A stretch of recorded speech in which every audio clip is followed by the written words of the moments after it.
Hi everyone, and would you look at that? It looks like I've already made a little mistake.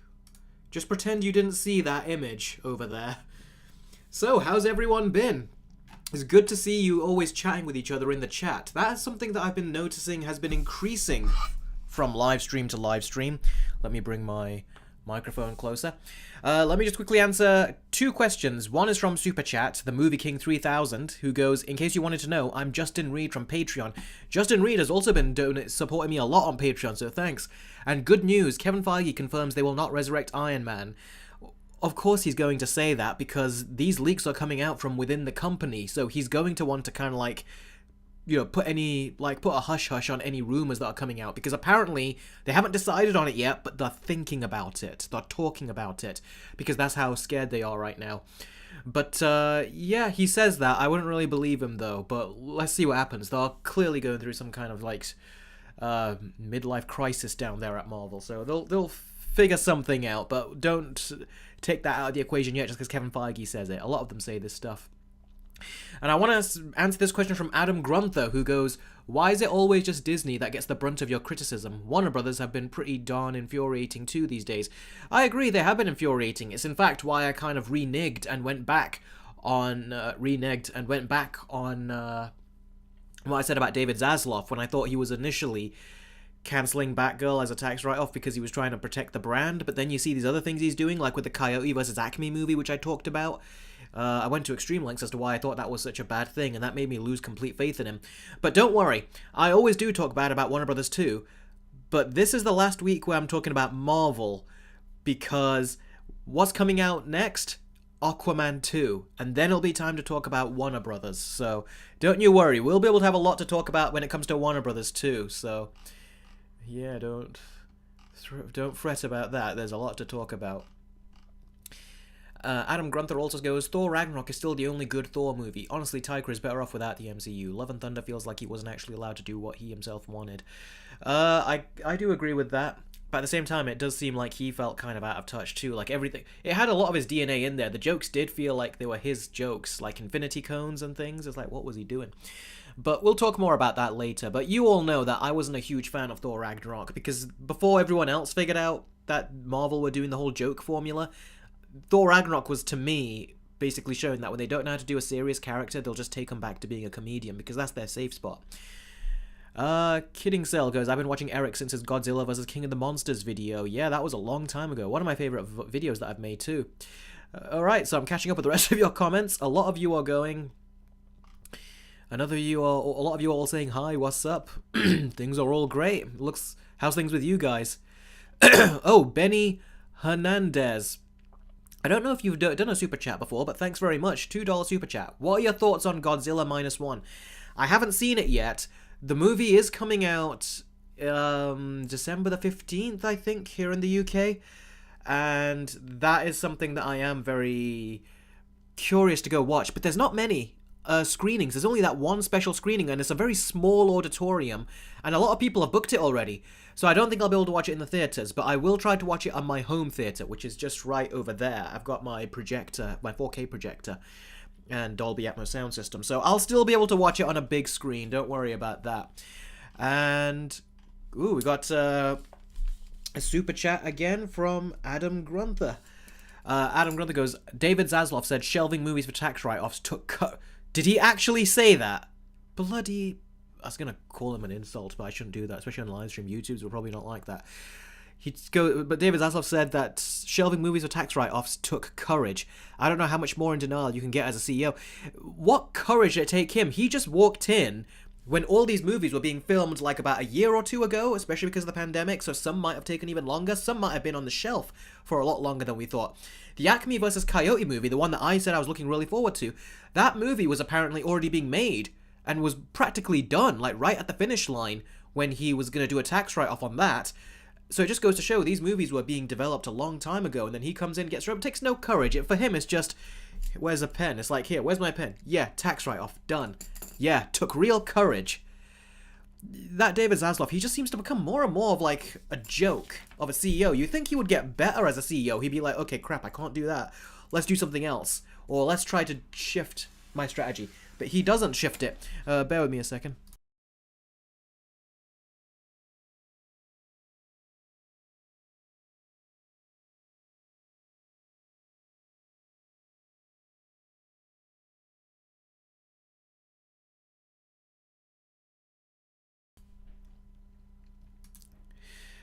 apologies for that, but someone just came up and gave me a green tea, so I didn't want to get their faces on the live stream. So, Kidding Cell goes, Eric, you need to see -1 ASAP. I know, I really want to. I've heard nothing but great things. I think, should I make this admission? I'll make this admission when I see the movie, and I'll try to review it. But right now, we're in a busy season. It's Christmas, and I've got a Christmas-versus video that I'm really hoping to get done. And I've got the Spider-Man-versus video, which I'm still working on, but I'm recording my voiceovers now. I've just got the last 2 segments to write, but they're already very far along in their production. So it is all going good. The videos are coming. I apologize for the wait, but if I wasn't doing this live stream, I would have been editing a video, so it would have taken quicker, but I'm still trying to keep in contact with you guys through these live streams, so that's something I want to keep up. But yeah, Adam Grunter, that's my answer to you there. I did not know he said it took courage. I mean, how up your own arse can you be? What an idiot. See, I should not be doing that. That's something I just normally don't do. Unless you're a really evil person. But even then, I try to be careful with my wording. Polar MP5K did a $2 super chat. Thank you very much for that. It goes, hey Eric, have you seen Halloween Ends? I have seen Halloween Ends, and I even reviewed Halloween Ends. It's on my channel, so you can just search it up and you'll see my review of it. I even reviewed the second one, Halloween Kills, was it? I think it was. Yeah, I think I reviewed that as well. So, yeah, if you want to see my review on it, it's on my channel. You can go ahead and see it anytime. I'm waiting for the Quan Chi trailer today. Quan Chi? Is that a Mortal Kombat character, or am I just being stupid and I'm just getting him confused with someone else? Jolie the Nighthawk goes, did you see The Boys Season 4 trailer? I've not seen it yet.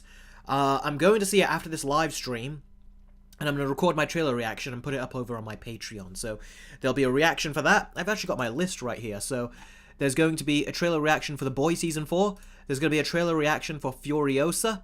And there's going to be a trailer reaction for the new Fallout, but that's optional. That's not something I've got on my list where I have to do it. But it is on there. I'm going to, if I got the time, I'm going to do a reaction of it. But you guys let me know if you want to see a reaction to the Fallout trailer, because it is based on a very popular video game. But it's a video game that was very popular, but then they made a really bad one. Was it Fallout 76? And everyone, really hated it. They showed complete lack of quality control. I want to also say, Polar MP5K, it says here that was your first super chat, so thank you very much for donating. I always say to you guys, these super chats, they always help. And look at that, some of you are even answering Polo MPSK, saying that I made a review video. That's cool. Adam Grunter goes, yes, David Zaslav said that. I wish I was joking.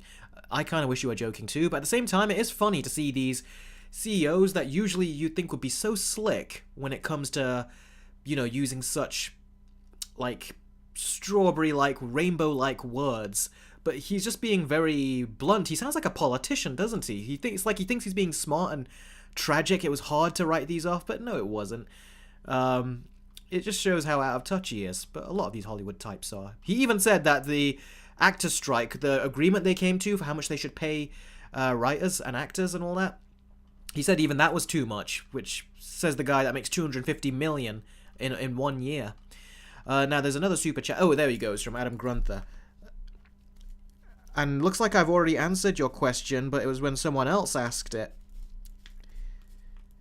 The question is, what did you think of The Boys Season 4 trailer? I've not seen it yet. I will upload my trailer reaction, and because you're on Patreon, you will see the trailer reaction. Hui Toonmore goes, Eric, I still think you should at least try to give Percy Jackson a chance. If I have the time, I still haven't seen Blue Beetle yet, and I want to see that before this month closes out. Orangutan goes, hey Eric, can you give us a hint for your next Versus video? Yes, my next Versus video is going to be the Spider-Man 1 PS4 game versus the Spider-Man 2 PS5 game. But if I don't get that done on time, hopefully it will be my Christmas Versus video. And if you want a little hint, if that's the one you're referring to and you want a clue, stay tuned and I will give you a hint later on as to what the Versus video will be. You know what? I'll just give it to you now. It's a Versus video that you have been requesting for me to do every Christmas. I've been getting this a lot, and I've never done it because it sounded like a lot of work. But this month I thought, let's try doing it. Even though I've got other Versus videos to make too. Chicken Run 2 is coming out very soon. Alright. Oh, I was about to get to the story, but Adam Grunter's done another super chat. Thanks very much. for that, buddy. Let's just write that down. All right. What did you think of the last 2 episodes of Invincible Season 2? Oh yeah, you're watching my Let's Watch show, aren't you? I'm trying to think. I'm still editing those 2 whilst I'm doing all this other stuff too, so it's not been released yet, but I'm hoping to release it at least a week apart, each of these Let's Watch episodes, especially because the Invincible now has taken a pause, so hopefully this will be something for you to look forward to, but I'm hoping to do that. So hopefully on Sunday now, aren't we? The upcoming week, hopefully, you'll get the next episode, and then the week after that, hopefully you'll get the one after that. But I had good things to say about Invincible, I'll put it that way. But the last 2 episodes, don't worry, I'm editing those, and you'll be able to see them. I'll put them out. Anyway, it's time to talk about the stories. Now, as always, whenever I talk about these stories on my live streams, I will glance at the chat, but primarily I won't be answering any questions. The only questions I will be answering are super chats. So if you want to get your question answered right away, or if you want to support the channel, or if you want to do both, put in a super chat whilst I'm telling these stories, and I'll take a brief pause, answer your question, then get back to the story. So just a bit of traditional housekeeping. That's how it always goes on these live streams. I find it helps keep me very focused, because the earlier live streams I didn't do that. But it just shows how much I love talking to you guys, because I've already done a little mini Q&A at the beginning of the stream, which I'm not supposed to do, at least with the rules I've set myself, but as a one-off, it's alright. So, okay, it's time to talk about the first story. Zack Snyder's Justice League has officially been cancelled. Although it technically already was, but Zack Snyder has basically confirmed now that it is over. They are not going to be doing any more of the Snyder Cut or Justice League Part 2 or any of the other movies he intended. And it was already very apparent to most of us that it was happening, but Snyder never ended the rumor or ended, the talk about it, but now he has ended it. He has said, that's it, it's done. There's not going to be another. Now, and that also means that any chance of it being resurrected is over too. And the person who confirmed this is none other than Zack Snyder himself. Kidding Cell has donated $2 asking me what is my favorite video game of all time. Well, my favorite video game of all time is Unreal Tournament 1999. So that's not one you would expect, but my second favorite game of all time is Batman Arkham City, so another one that you would expect. Thanks for the super chat, Kidding Cell, I really appreciate it. Now, back to the story. Now, apparently,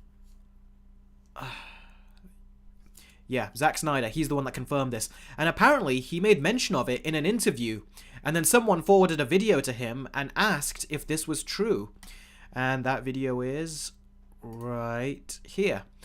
Someone sent Zack Snyder this video, and I'll try to get up so you can see me. Someone sent Zack Snyder this video right here, and they said, is this true?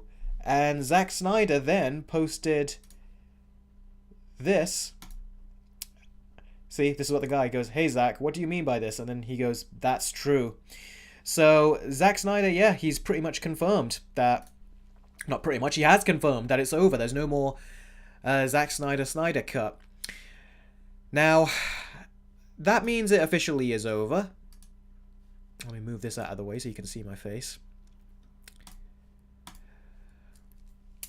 And I'll pass it along to you guys in a second and ask you what you think.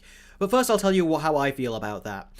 Now, first off, I loved Zack Snyder's Justice League. His prior 2 movies, that being Man of Steel and Batman vs. Superman, I thought were okay, but his Justice League movie was the first one of his DC films that I downright adored. And I did not expect that. I thought it would be a fascinating comparison between the 2 different Justice Leagues, one done by a corporation and a studio with a bunch of interference, and another done by a director who's got more creative control. And back when I made my versus video of Zack Snyder's Justice League and Justice League, I said that I wanted to see the movies continue, especially specifically Snyder's Justice League movies. So if he can't make his whole DC Universe movies with the individual heroes and everything, if he was given a Justice League 2 and 3, I would have been happy with that. And that is something that I wanted Warner Brothers and DC to really commission and get out there. But since then, I gotta tell you, I've become so tired of waiting that at this point, it feels like old news. You know what I mean? His Justice League movies don't feel new anymore and feel like old movies that we are waiting to get years later. It really does feel like that. And if it feels like we are waiting years to watch old movies, and it just makes the Snyder Cut feel disingenuous in a way. Kind of like, if you were going to do it, do it. Stop wasting time and thinking that you might do it.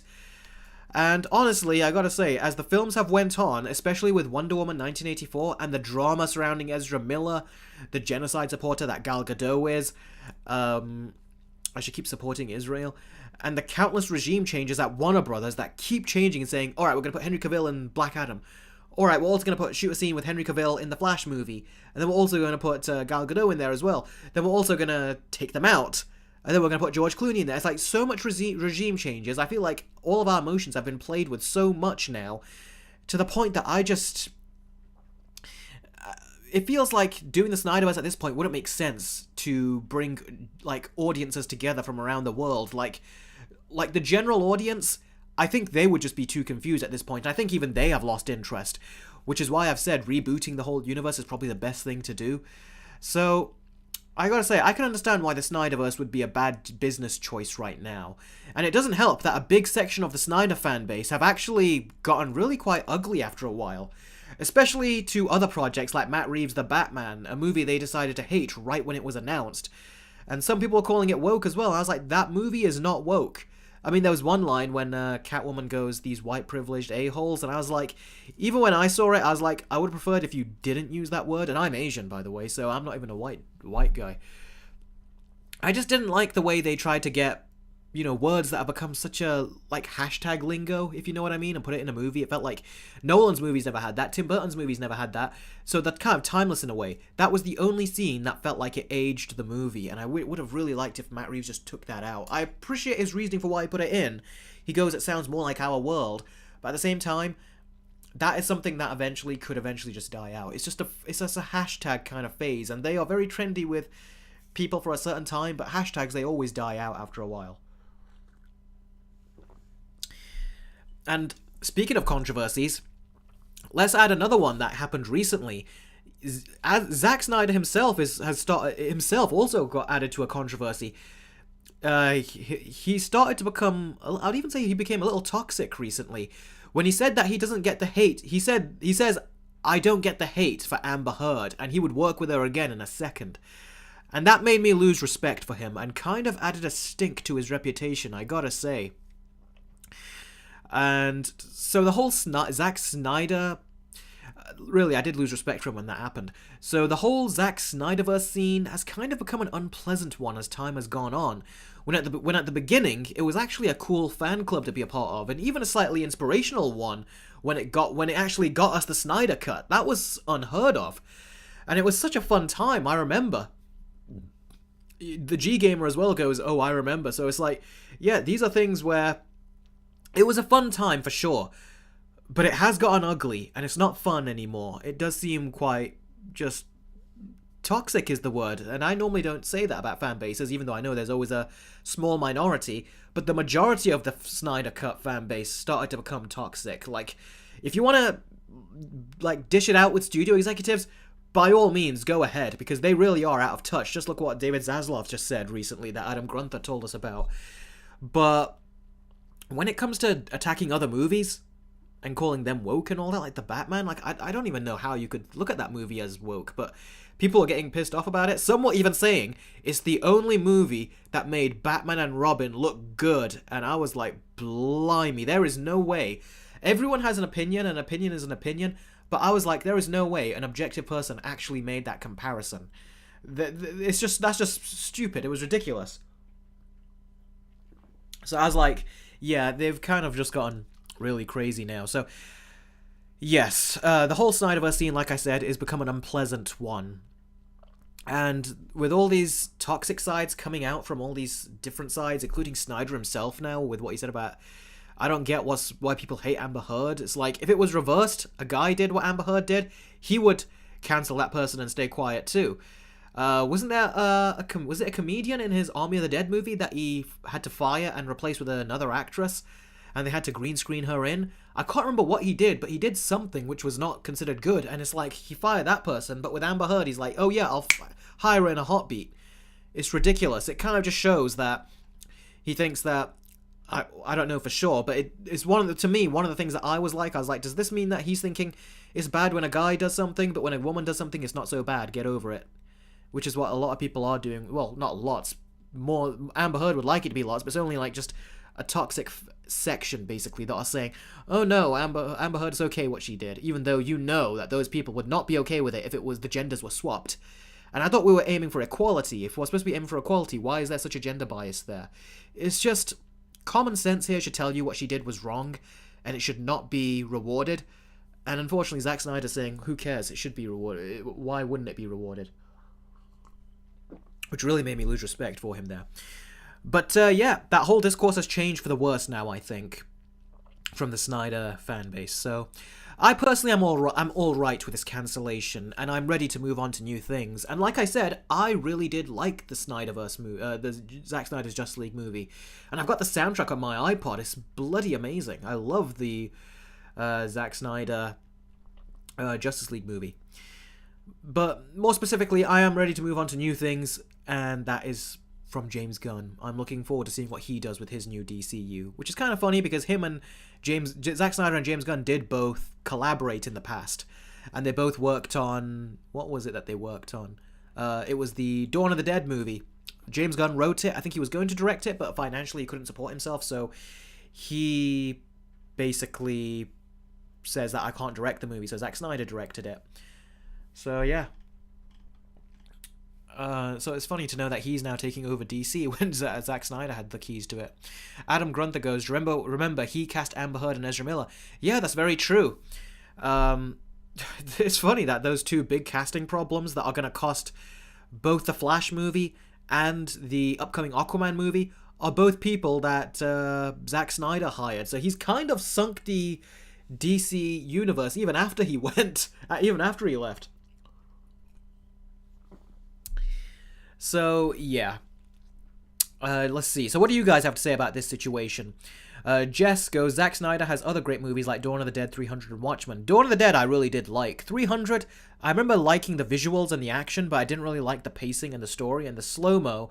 That was one of the movies where I was like, this slow-mo feels like it's going on too much, because I was like, where's the story? Give us less slow-mo, more story. That's actually what I thought at the time.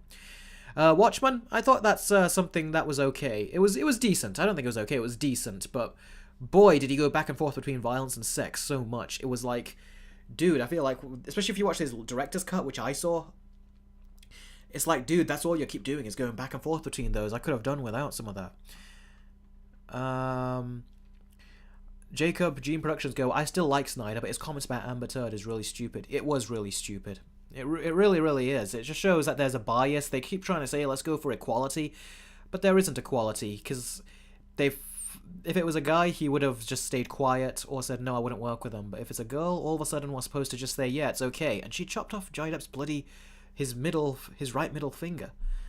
And she kept throwing stuff at him, and people said they saw scratch marks on his neck and stuff from when she was grabbing him. It's just, I don't know how anyone can justify what she did. And some people are even saying, leave Amber Heard alone. I'm like, she's a bad person, and people are calling her out on that. And you're saying that's cruel, leave her alone.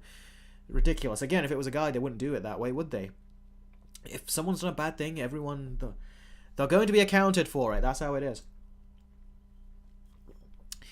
The English Scotsman says, shame about Zack siding with the abuser, though. Either he hasn't yet heard of the news or simply doesn't care. Whatever the case, what a rotten time to be a DC fan. Yeah, but if it's English Scotsman, if it's any consolation, if it makes you feel any better, it is kind of a rotten time to be a Marvel fan too. So, well, at least that's one thing that we can all agree on right now. Although with DC, we got some fun stuff to look forward to. Matt Reeves' The Batman, The Joker 2, James Gunn's Superman movie, and the other stuff coming from his universe. Peacemaker Season 2, well, that's going to be a long time away, but I'm looking forward to that. But yeah, there's a lot of stuff to look forward to with DC, because they're doing a reset, and now people are saying, should Marvel do a reset? Because right now, we're just looking at a future of messes, honestly. So yeah. OPE says, so you just listen to music soundtracks while walking or working? Sometimes while working, but most of the time when walking. I usually listen to movie soundtracks. Trevor Bristow says, "Hi man, love your content, and just a quick question. What was your thoughts on the Hunger Games: The Ballad of Songbirds and Snakes?" I've not seen the new Hunger Games movie. And I don't know what the weather is like for you guys, but it was snowing yesterday, and it's just really cold and full of ice and snow outside, so I'm going to try to stay indoors and watch a lot of my movies at home on my home theater.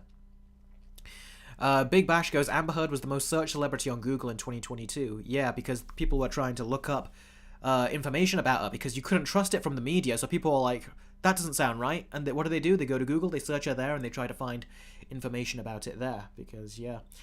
YouTube definitely has, even though there's a lot of bad people that kind of like give, like just, like I said, what I said about the Snyder stuff, there's just a lot of toxic behavior online. Even the toxic ones, there's times where even they can give you better information or reliable information on a much better scale than, say, what the mainstream media does. Do you remember what they were saying about Johnny Depp and Amber Heard? How they're trying to make it out like he's, all these years they were saying, oh, what a horrible person he is, this and that. And then when it was figured out that she was the one that did it, they were all like, well, this is personal, we shouldn't talk about their situation. And it was like, you just don't want to be called out on the fact that you were wrong, and so blatantly wrong, and you support an abuser. Aritra goes, hey, love your videos. Are you going to watch Godzilla -1? I'm about to see it in an hour. Heard amazing things. Very lucky. No, I haven't seen it. It's such limited... Godzilla, the new Godzilla -1 is such limited releases that they're doing, which is unfortunate, because I really do want to see the movie. But yeah, so we'll see what happens. But the weather is not good, so I can't go out and see the movie if it's such a bad weather, because it's only coming on at night as well, the movie. I like to watch my movies more during the day. There's less people normally. Polar MP5K will answer this super chat, then I'll move on to the next story. He goes, $5 super chat. Thanks very much, buddy. Hey, one more Halloween question. Would you ever do a versus video on the Halloween films? I would, but not right now. I've got other horror movies on my list that if I was to do a versus video of, I would rather do those first. But yeah, that's something that I would also like to do. But it's also a Universal movie. They're very, very dodgy when it comes to copyright claims. They really love to claim on you. So we'll see what happens. But I have made some Halloween videos, and those were videos that took a lot of, in the words of David Zaslav, took a lot of courage to do, because I knew they could get copyright claimed, but I still put in the top level effort that I always do when it comes to making videos on those. So yeah. Okay, Monarch Legacy, Jacob goes, Monarch Legacy of Monsters is the best of the Monsterverse in my opinion. That's interesting. I'll watch the show when they all come out, even though I've heard that there's barely any monsters in there, so I hope they do a good job. And when you compare it to the Godzilla movie we just got from Toho, makes you wonder, is that show even worth watching at that point? Because I hear the characters are very good in that new Godzilla movie, which is good, because I've never been a fan of the characters in the other movies, the other ones. So hopefully they'll do a very good job. $2 super chat from Iron Warrior. So great to see you, buddy. Thanks so much for the support. These super chats, I always say, don't ever underestimate them. They really do help me make a living on my YouTube channel. So thank you very, very much. So Iron Warrior goes, hey, just joined. Wonder Woman 84 or Black Widow? Black Widow, without a doubt. The movie wasn't very good, but I liked the opening credits. I really enjoyed that. Some good moments in there. That's all I really got. I didn't like the movie very much. I thought Black Widow was owed such a much better movie than what she ended up getting. And after her death, what a waste. Anyway, now it's time to move on to our next story. And this is going to be about what Taika Watiti just said recently. And as always, I'm not going to be paying attention to the comments right now. I'll give them a glance and I'll take a look, but I'm not going to answer any of them. The only ones I will are super chats. Another heads up on that. So let's time to go to the second story, which is about Taika Watiti. Now, Taika has given some very brutally honest thoughts about Thor and the MCU, and why he even decided to work for the MCU in the first place. Now, this was during an interview for his new film that was called Next Goal Wins, which has had a terrible time at the box office. And that movie, I've got to tell you, does not reflect well on his career. And a lot of people have speculated that, understandably so, Taika has gotten frustrated by its failure, and this whole admission is a direct result of that. Now, what did he exactly admit? What did he say exactly? Well, in an interview with Variety, of all places, Taika said, "I had no interest in doing one of those films, but I was poor and I just had a second child, and I thought, you know what, this would be a great opportunity to feed these children." Which, I gotta say right there, I do feel for him in that way. We're all trying to get by in the world, especially financially, so I do feel for him right there. And this is where he kind of loses me, though. And Thor, let's face it, it was probably the least popular franchise. I never read Thor comics as a kid. That was the comic. Those were the comics I'd pick up and be like, ugh. And then I did some research on it. I was still baffled by this character. And well, you can definitely tell that's what his mindset was for Thor: Love and Thunder, and even Ragnarok, in my opinion. Now, I'm honestly shocked that he said this, because by saying this, he has burned bridges with not only the MCU, but also with the fans that he accumulated over his career. Although maybe he lost most of them with Thor: Love and Thunder, so he feels like he can say this. And also, this kind of negative PR will certainly dampen any potential chances he can get for directing in the future. Because other studio execs are not going to like hearing that. So I don't know why he kind of did that. And I think this was his own version of a meltdown, to be honest with you, because actors and directors like him have publicists, and the publicists would usually tell their clients to shut up when they say something like this. I wonder if he will try to put a more positive spin on this later. But for now, it's not a good look. Oh, excuse me. But there are even fans of Thor who are getting mad out there and saying, well, if you didn't care about the character, then why did you take the job in the first place? And that is a valid question, but he technically gave a valid response. The people that should have reined him in, though, were his employees, specifically Kevin Feige, who allowed him to put infinity cones and all that nonsense in that movie and all those damn jokes. And there was a bunch of reshoots with that movie, too. And when you watch the final movie that I saw, it doesn't seem like any of those reshoots made the movie any less funny. If anything, it feels like, I'm assuming they would have made it even more funny with those reshoots.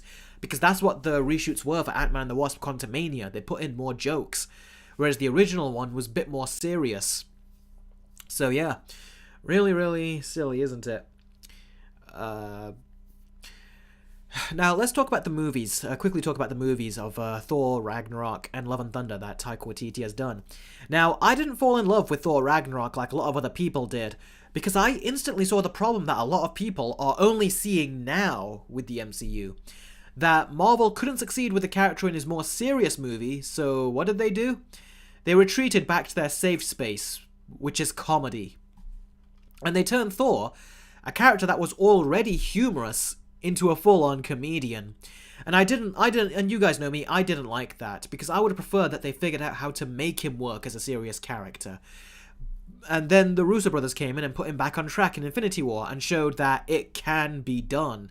And even Endgame, they played up his goofiness there a bit much than I would have liked, but they still, at the very core of it, they kept him a very emotional and tragic character. But Taika Waititi, it's like he just did not care. You can just tell that when you're watching Thor: Love and Thunder. And also, I gotta say, I personally liked Thor in his first two movies. It's just that the movies needed to be better, even though I did like the first one.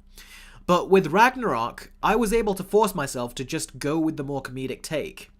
But that being said, every time I watch Thor Ragnarok, as soon as we get to the Hulk parade scene, this scene right here, as soon as we get to this,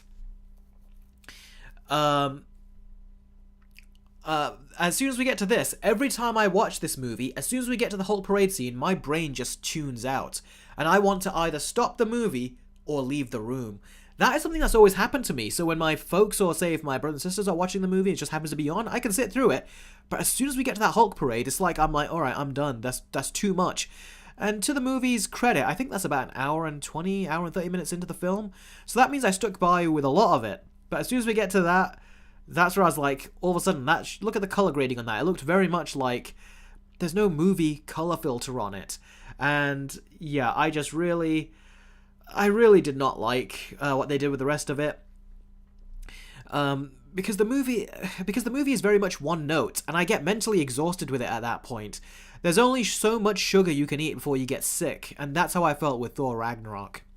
And Thor Love and Thunder just doubled down on all of that, and it seems that everyone saw the flaws in its even crazier comedic take.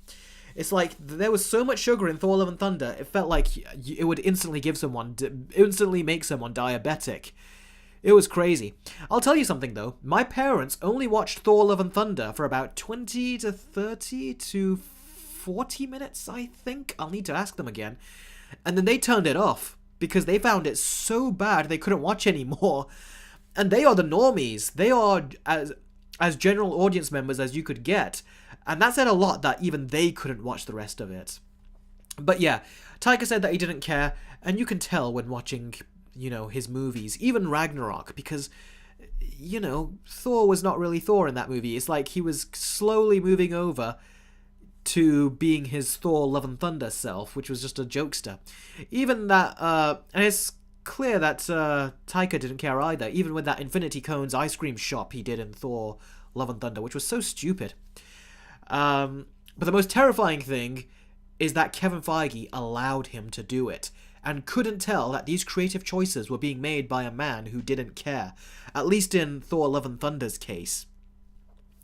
And which says a lot about where Kevin Feige's head is at, and how out of sync he seems to be. It really is bizarre.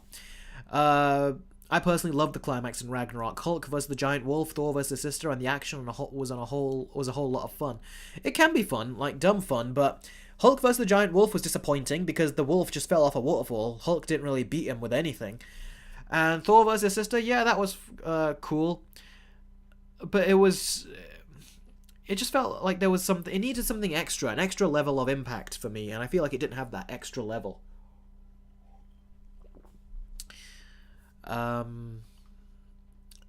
Magnesium goes, don't insult Shrek like that, Jess. Mark Ruffalo Hulk. I'm just checking out the chat just to see if you guys are talking to me. Turns out you're talking to each other. This is what is going on. Jess says Thor Love and Thunder gets a 1. I think I would give it a 1, or yeah, there's no. I think I gave it a 2. I can't even remember what I gave it. Did I review the movie? I know I was going to, but then I got COVID, so I couldn't review it.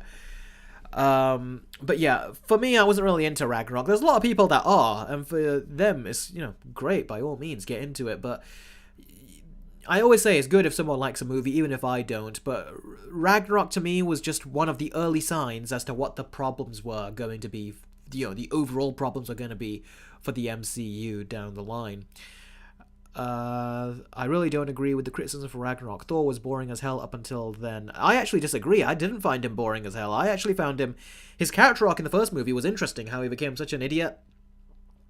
I'm aware that's your score, Jess. I was just trying to also think if it was my score. But yeah, I liked how at the beginning he was kind of like Tony Stark in the sense that he just didn't really care, and he didn't really have any discipline or anything. He just wanted to go in rushing, guns a-blazing. But he learned later on that he can't go about doing that. Now, I do think Iron Man did that story better, but I still like the way it happened with Thor. And Thor 2, I can't even really remember it, but I liked serious Thor. I did not like the more jokey version. That's where I started to lose interest. It's just the movies around Thor that could have been better, but a more serious Thor, I personally liked that. And it does seem like they're trying to do a more serious Thor, because apparently they're trying to hire Gareth Edwards, who did the first Godzilla movie. He also did Star Wars Rogue One. And he did the Creator movie recently. The movie that looks beautiful, has a ton of CGI, and it was only done for about $80 million, and looks better than most $300 million movies nowadays. The rumor is that, Spirit Heroes even said it as well, that they're trying to bring him in to direct Thor 5, because and apparently the MCU wants a darker tone, so yeah, they hired him to do it. My only problem is that his characters are so boring. Gareth Edwards. His characters are always so boring. They're so heartless. They speak with zero emotion. It's really, a shame whenever he does that with his characters. Adam Grunther puts in a super chat. I know you don't like the Holland Spider-Man movies, but which villain did you like more, Vulture or Mysterio? Mysterio, because I liked the fake facade he was trying to put on. So I enjoyed that. Mysterio to me Keaton had that really good scene and the great scene in the car. But when he suited up, I liked Keaton up until that point. And I thought he was still good, but he became okay after that when he was just becoming like the regular villain. But the scene where he was talking to Peter in the car, that was a fantastic scene. I just wish it would have followed through in a way that felt more like, say, the first Raimi Spider-Man movie where Green Goblin beat the crap out of him. I felt like it would have landed better if after that he did, like, beat the crap out of Peter, but I thought Peter got it way too easy as far as the Spider-Man action sequences go. Jacob goes, I'm still Yakko the Volcanic Muter, by the way, Eric. Yeah, I know, it's a bit hard to keep track. You try going through all these stories, monitoring the whole stream, the whole chat stream, and also trying to answer and also look at the names, because it's too much for my mind to process at once, but I'll try to remember it better, I promise. Adam Grunther and Pizza Man, I'll answer your questions quickly. I thought he was okay in Ragnarok, but the cracks did begin to show that. I agree, the cracks definitely were starting to show there. Adam Grunther goes, Godzilla 2014 had a great character with Bryan Cranston. I agree. Looks like you and me both think the same thing, and you go, until they killed him off, not even halfway through. Yeah, I made a video a long time ago about that Godzilla movie. Wow, 2014, it was 8 years ago, was it? No, 9 years, approaching 10 years ago when I made that video. I did not like what they did with Bryan Cranston, because he was the best character, I agree. But yeah, he really needs to improve on his characters. Yakko goes, the creator improves on Edward's emotionless character criticisms. He gave them emotions. Okay, let's hope so, because the Denzel Washington's son who's in there, he's really just not... He hasn't got the charisma his father has, and he's really lacking on that, so... Who knows? I'll look forward to watching the movie at some point. I just got this other backlog that I have to watch first. Jacob says, oh, no worries, mate. Sorry, not Jacob, Yakko. Oh, no worries, mate. Just making sure you don't think I'm a different person, lol. DW, this is the last time I'll remind you. DW? Do you meant something else when you said DW? I don't know. Okay, but that's cool. Hopefully I'll remember. Hopefully. All right. Time to move on to that. Does anyone have any questions or want to say anything about this whole Taika Watiti situation? If you do, place your comments, your questions, and I'll answer them. Jess, you're actually wrong. Aaron Taylor Johnson went from Kick-Ass to Quicksilver to Kraven. Spirit Hero goes, I remember watching Thor Ragnarok with my dad when I was 12 and hating what they did to Thor and Hulk, turning them into jokes. I agree, I did not like what they did to Hulk in that movie. I mean, if you watch the Planet Hulk animated movie, he's got a lot more dignity in there. He's more intelligent, he can talk, but he's got a lot of dignity. But the MCU being the MCU, they turned him into a comedian. What else can I say? That's kind of what they just always do.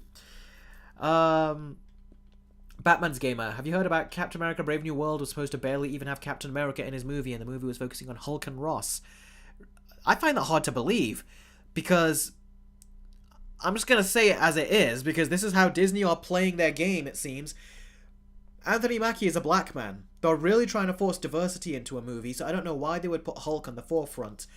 You'd think that they would say, let's just try to force, put him in every single scene, as it should be, because his movie. But yeah, I've heard the rumor that movie is so cramped and full of stuff, and now they're going to do months and months of reshoots, which is why they've delayed it, pushed it back a whole year. So, yeah, it sounds like they haven't got confidence in that movie, but they still shot it with a crappy script. All the stuff that's happening is all Disney's own fault and Marvel's own fault, because they wanted to rush it out. I agree, Adam Grunther. Taika does do a better job with other movies like Jojo Rabbit. I've not seen his football movie. I'll see it when it comes out. But Jojo Rabbit was a very good film. I really enjoyed that. And for them to just... It's like you wouldn't even associate the Jojo Rabbit director with Thor Love and Thunder. That was just such a stupid movie. I mean, seriously. Zilla Universe goes, Taika Waititi should stay away from Akira. Well, that movie seems to be in development hell for years and years and years and years. Many directors have been put onto that project. But it's clear now he's not going to be on it. Although I'm wondering what happened to the Roald Dahl animated movies that he was supposed to make for Netflix. What has happened to those? Are they still being made or not? Because I really do want to see some of those.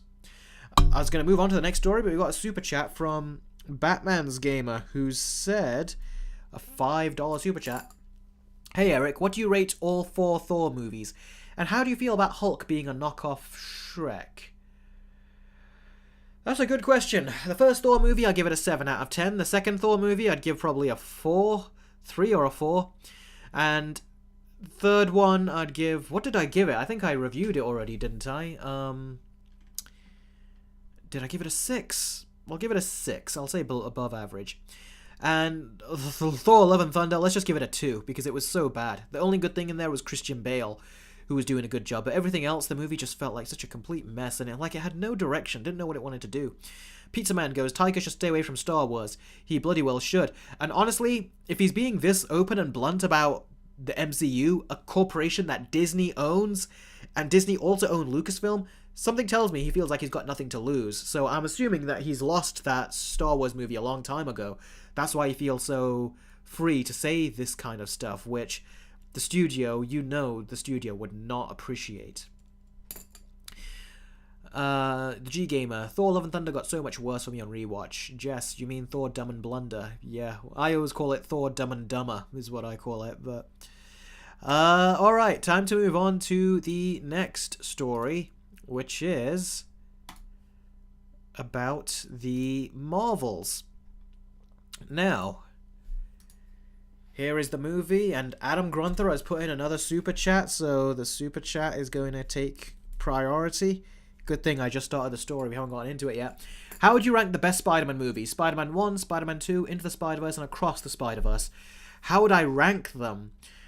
Spider-Man 1, Across the Spider-Verse, Spider-Man 2, Into the Spider-Verse. That's my list of how I would do it. I love all 4 of these movies though. Spider-Man 2, I think I gave it 7 out of 10 in my Versus video. I now give it an 8, by the way. It's gone up in my score. Okay. Thanks again for the super chat, Adam Grunther. It really, I keep saying to all you guys who do these super chats, it really does help in making me make this a living. So thank you so much. And you also support me on Patreon too. So really, thank you very much. Such a cold weather, my tea is getting cold now. Okay, usually it takes a bit longer. Okay, so, the Marvels. Now, we all know the Marvels is not doing particularly well, to put it politely. On the second week, it actually... there was the first week the movie released, but then on the second week, it had a 78% drop at the box office. And his first week was not even something to shout home about either. And do you know what's interesting as well? Is that normally when movies, go down, on the next week, they normally stay either in the number one spot at the box office, like what a lot of the Marvel movies usually would do. They would stay at number 1 for weeks back in their heyday. But now the Marvels went from first place, and in the second week where the 78% drop happened, it went down into third place in the top 10 box office. That is unheard of, for it to go down from number 1 to all the way to number 3. It's like normally it's supposed to go down one at a time, maybe go up a scale a little bit. But to just go down a whole, 2 spots, and normally movies like this, it would make other movies on the list kind of like they would be the ones scared of a Marvel movie. But no, it was a Trolls movie that beat the Marvels in the end. Which is so funny. Says a lot that they would go to that rather than this Disney-friendly Marvel movie. So yeah, that's surprising. And also, to put it in perspective, the 78% drop is so huge, one of the biggest for a blockbuster ever, which is why I wanted to talk about it. And it's not only the biggest for a blockbuster ever, that 78% is a higher second weekend drop than other bad Marvel movies like Ant-Man and the Wasp: Quantumania, and get this, Morbius. So that means more people went to see Morbius on its second weekend than they did the Marvels. Oh, how the mighty have fallen. Disney really need to look at this and realize what it is that they're doing. Yoko, how did you do that? Your name has gone back to Yoko the Volcanic Muto from what it was earlier. I tried to go up to remember what you were... Was it Jess that you were... No, you weren't called Jess. Might as well put me in a dress and call me Jess. You were Jacob at the time, weren't you? I don't know how you've done that, but I like it. It seems like seeing an old friend when I'm seeing your name like that again. Jess is at it again with the Morbius memes.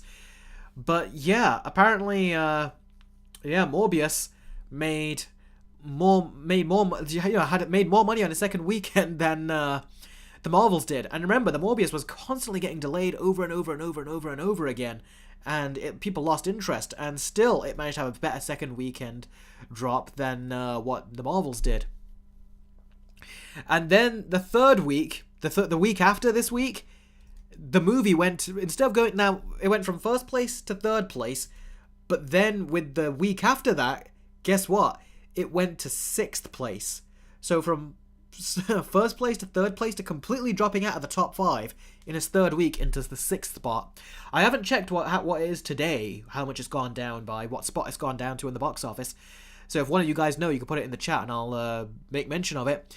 But yeah, it's interesting how this is going down so low. It's probably why Marvel are really quite freaked out, and why a lot of people are just saying a lot of stuff, like Taika Watiti was saying what he wanted to say about the Marvels, about the MCU and his Thor movies, and you even had the actor that was it Kurt Russell's son? I can't remember his name, the actor, but even he says, don't worry, our Captain America Brave New World movie, that's going to be the good Marvel movie. And it's like, so the actor is admitting that Marvel are kind of like in a downward spiral.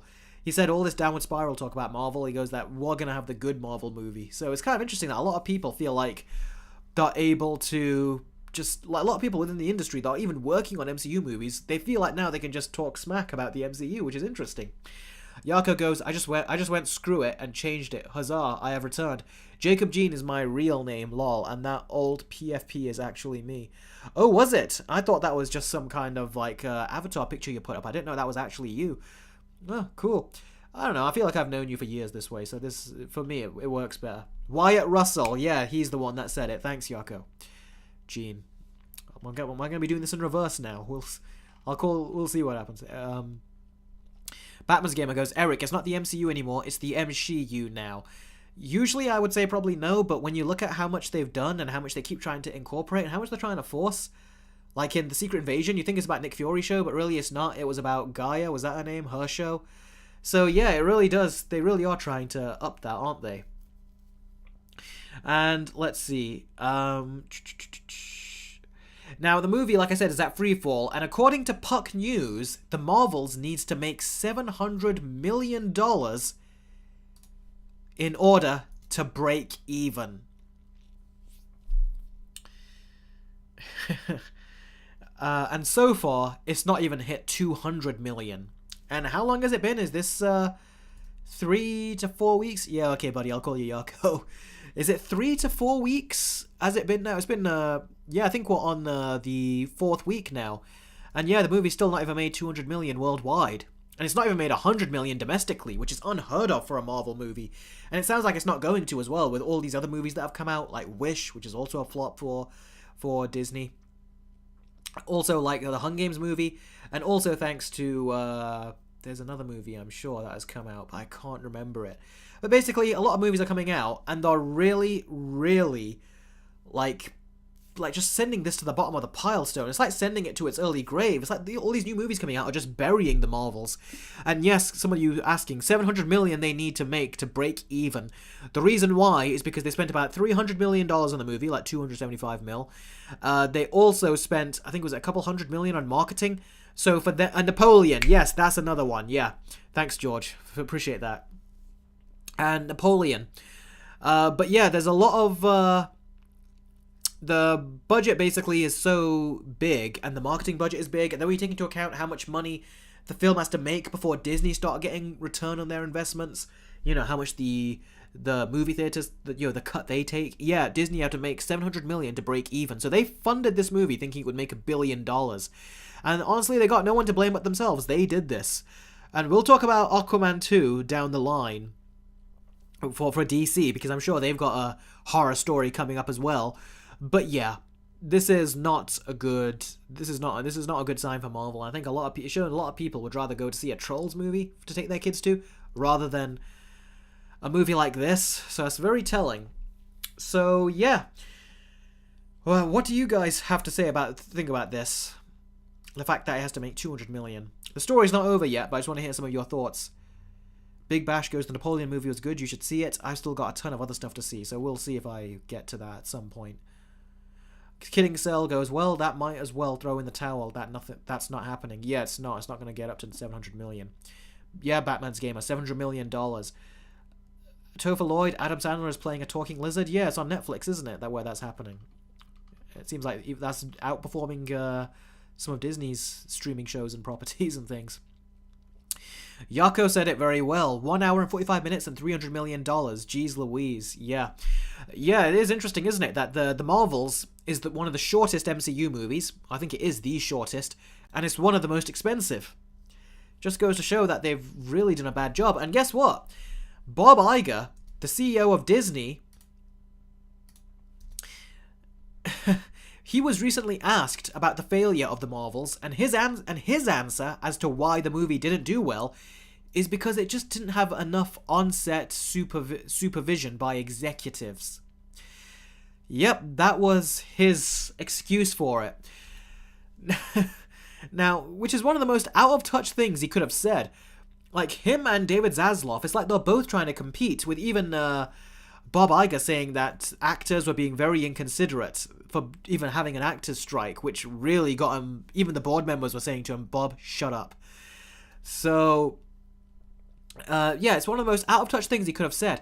Too many studio executives is one of the main reasons these movies keep sucking and all feel the same, and they keep making these bad decisions. And for him to say that they need even more supervision from executives just shows how out of touch he is. And if this is how he is going to rectify Disney's problems going forward, then don't expect any of their movies and shows to get better, even if they slow down their release dates. So, yeah, Disney seems very tone deaf, don't they? But they've always been tone deaf. A lot of these studios have been. But yeah, it's really, really quite ridiculous, isn't it? To be perfectly honest. So yeah, those are the stories about this, and that's the last I'm going to be talking about the Marvels now. Yako goes, not a fan of Elon Musk, but what he said about Iger is funny. Yeah, I'm not a fan of him either, but what he did say, look, when you get rich punks at the top fighting with each other, I'm not going to pick a side on that. It's just rich snobs fighting with other rich snobs, basically. And yeah. Hey Eric, did you hear that Bob Iger just called out by Elon Musk himself? Yeah, he was called out by Elon Musk. But remember, Elon Musk was also the one that was calling Johnny Depp a cuck and all that stuff.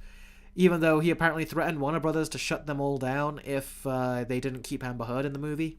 So what does that make him? Because she went crying to him that they were going to fire her, and then he did that. So kind of makes, what does that make him if he says Johnny Depp's a cuck? I mean, seriously, he's such a punk, some of these top level people, including what was it? Including Elon Musk. He can be a punk as well. Jess, hey Eric, are you still going to make the Avatar Versus video? It's about to be the end year. I'll still need to do it, but it won't be at the end of this year. I'm working on my Chicken Run Versus video. I'm working on a Christmas Versus video, which I haven't watched the movies to yet, but I'm thinking of doing that very soon now. And then I'm also working on my Spider-Man 1 vs. Spider-Man 2 Versus video. That's 3 big Versus videos right now that I'm working on.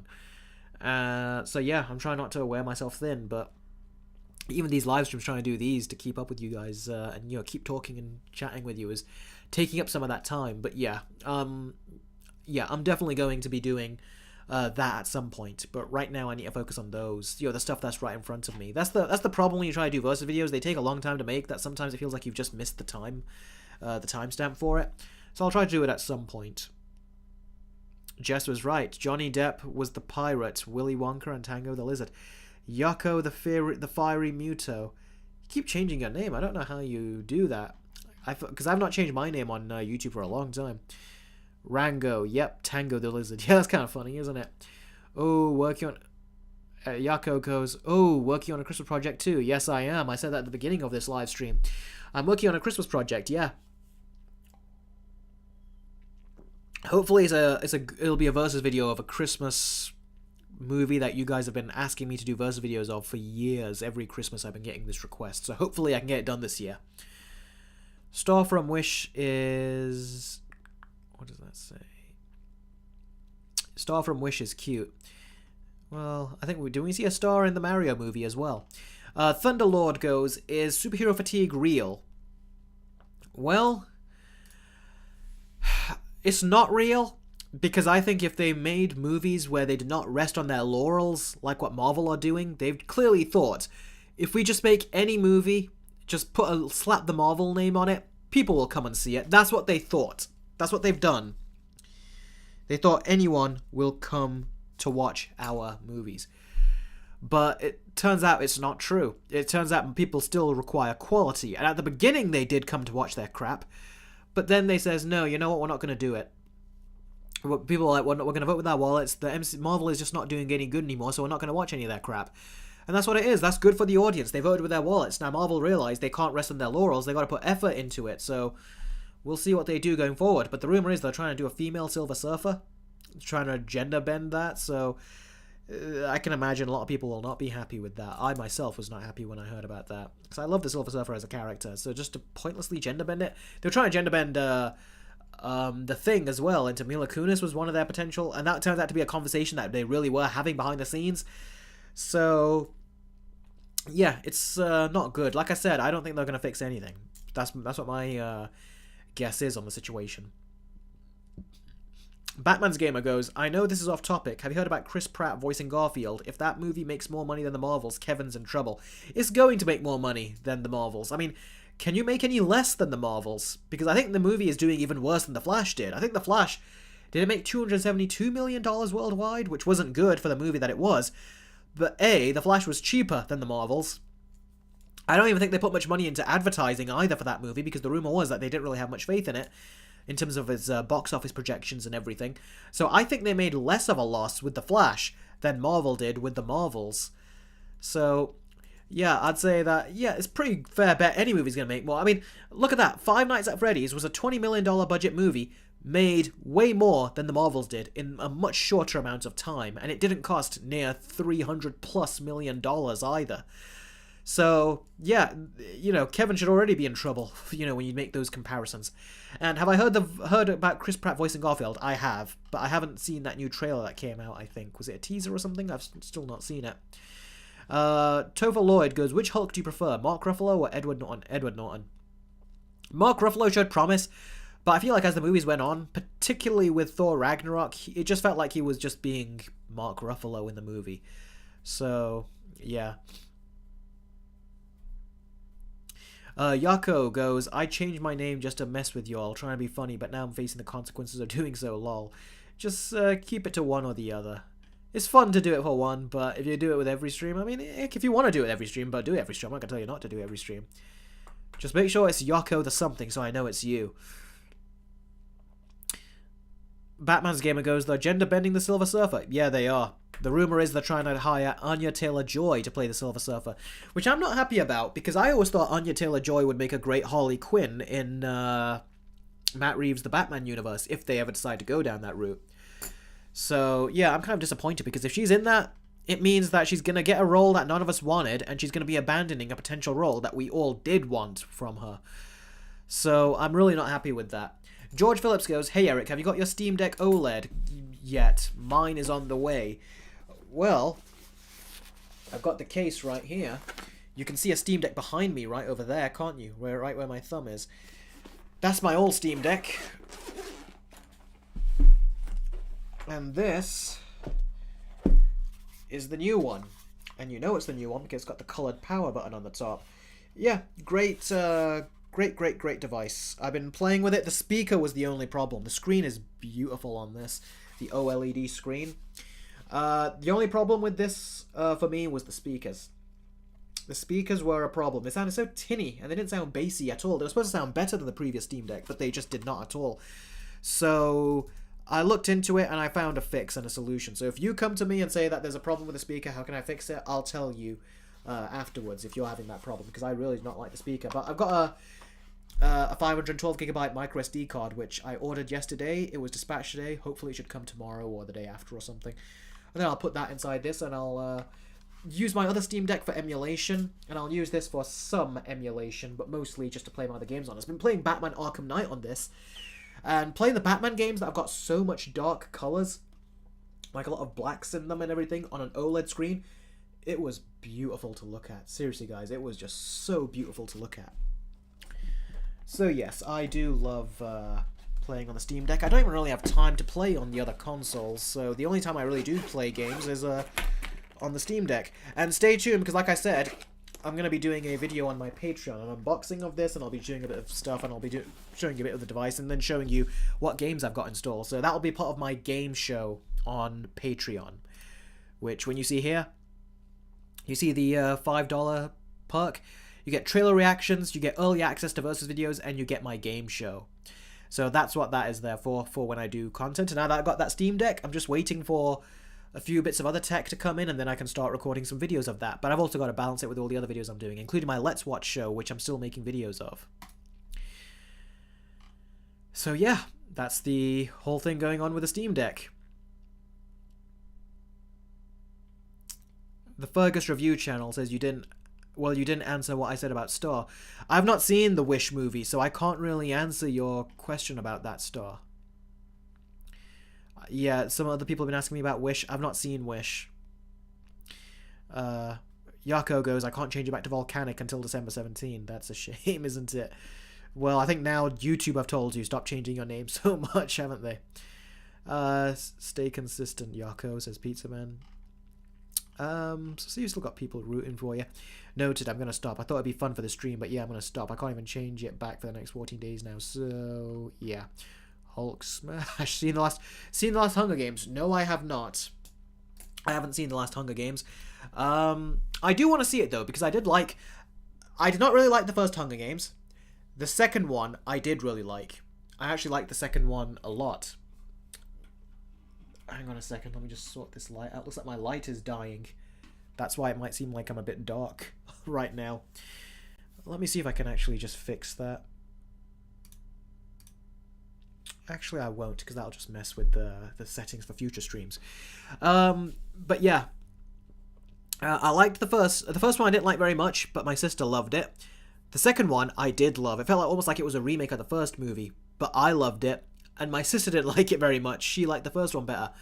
And then I loved the second one so much when I watched it in theaters that I went to go get the book the same day, and I started reading the book the very next day when it arrived. And the book was a very great book. But then I saw the third book split into 2 parts because the studio wanted to do that, and the director came out recently and said that he wishes he didn't do that. And the third one, was, I still liked it. I thought they split it up in 2 parts in a way that was actually very good, all things considered. But the movie was not that great in the end, mainly because of its final scene. But at the same time, that's technically because the book had a kind of like a bad final scene as well. The climax happens off screen, so that's more down to the writing than I think the movie itself. Adam Grunter with a $2 super chat. Thank you very, very much. Says, what is your favorite TMNT movie? My favorite TMNT movie would be probably the 2007 one. And I had a lot of problems with that one too, but that one feels like it really does capture the 2003 Turtles show that I grew up with. So I would say that one. That is my favorite movie. But no, actually no, I take that back. My favorite movie is Turtles Forever. The multiverse movie before all this multiverse craze happened. That is my favorite Turtles movie. And no Turtles movie has beaten that. None of them. Jess goes, Adam Grunter, Mutant Mayhem is my favourite with its Spider-Verse animation. That's a good choice as well. Spirit Hero, hey Eric, quick question. Which actor would your choice to play the Joker in James Gunn's DCU? My personal choice would be Adrian Brody, as he has the right physique and is a great actor. Yeah, he is a great actor. He's played a bit of a loon before as well, hasn't he? In the movie The Village, where he's playing a bit of a really loony kind of person there. I would say, I don't know. This is something that you really need to think about.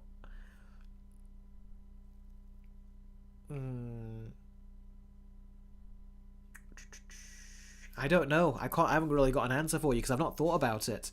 So I don't know if I can answer that. Yako goes, I've been animating my Christmas movie whilst listening to this stream. I've actually watched a bit of your movie that you sent to me. It was you that sent it to me, wasn't it? On a playlist. Let me just quickly go through. Yeah, it was you, Yako. I watched the one called Yako. It was interesting. It's 57 minutes. I cannot sit through all of these. These are quite long. But I watched the first few minutes. It was interesting how you tried to do it. You had that one creature that looked like it was from the Cloverfield monster, or was it the Godzilla monster that looked like the Cloverfield monster from the 2014 movie? It was interesting how you were doing that stuff. Clearly you were telling a story there, which was good. So that's great. Keep on doing it. But I would say shorter is probably better if you want to tell a story, so try something shorter. You've got some 15-minute ones, I might give that a watch, but yeah. Adam Grunther goes, Daniel Day-Lewis would never be in a comic book movie, but I know he'd crush it as the Joker. That is actually an interesting choice. See, you guys have better choices than I do, like thoughts of these than I do at times. Hey Eric, have you watched Violent Night? Is Violent Night the movie that I think it is? First of all, Thunderlord, it says, are you finished your Paw Patrol Versus video yet? I never said I was going to make a Paw Patrol Versus video.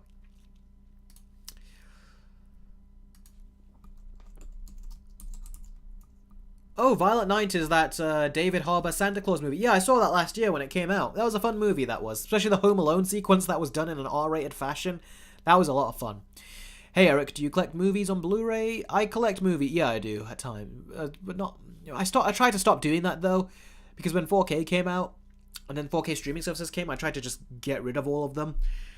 So yeah, it's not something I like to do as much anymore. They just take up too much space, and then time flies, and then you have to start giving them in to get them all over again. So streaming has kind of made that just more simplistic, to where you feel like, yeah, I don't really need to do that anymore. Watch the movies that I want to watch, and they're good enough on streaming. Polar MP5K has done another $5 super chat. Thank you very much for that. Spider-Gwen from Spider-Verse movies is getting hate for no reason, even though she is an actual strong female character with real human flaws. Is she getting hate? I was not aware of that. Yeah, but she shouldn't get hate. She's another example of a great comic book character done right. Not the woke kind. So, yeah, they should, I would encourage more female characters like that. That's a very good example. So, she shouldn't be getting hate. Yako says, agreed, I actually already planned Yako 2, the Christmas movie, to be around 20 to 30 minutes long. For the 50-minute movie, I just had a lot of story to tell with the first Yako movie. Yeah, that's good. But yeah, so long as you can tighten the runtime, that would be better. That would be it'll get more people to watch it as well. Adam Grunther, how would you rank these DreamWorks sequels? And Adam Grunther has done another $5 super chat. Thank you very much for these super chats, guys. Seriously. How would you rank these DreamWorks sequels? How to Train Your Dragon 2, Shrek 2, Kung Fu Panda 2, and Puss in Boots 2? That's a very good question. Oh. Well, Kung Fu Panda 2 I'll put at last. I know that. So it's the other three that I'm struggling with. Okay, Shrek 2.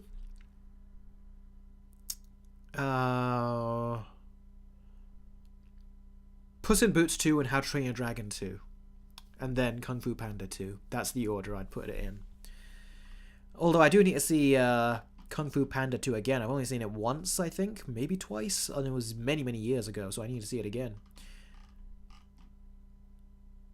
Well, I asked that question about Star from Wish because I have a theory about coming up on my channel. Okay, that's good. Don't spam that many. You've done a lot of spamming the Fergus Review channel. I only allow people to do 3 spams on this channel, so please don't do that many spamming. Adam Grunther, I was thinking the exact same thing, but I didn't say it because I thought it would be a cop-out. I thought that would be a cop-out. It goes, actually, Cameron Monaghan should play the Joker. He would be fantastic if Gotham is anything to go by.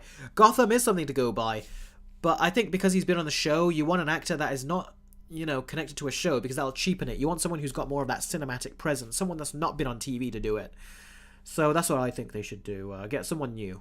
As much as I like him, I think he can do it other ways, but not in the movie because it'll just seem cheap. It'll feel like you've kind of gone over to the CW or to the Fox channel, to a normal TV channel to do your casting, which is not as prestigious for like movie quality because people expect movie quality to be better than TV quality.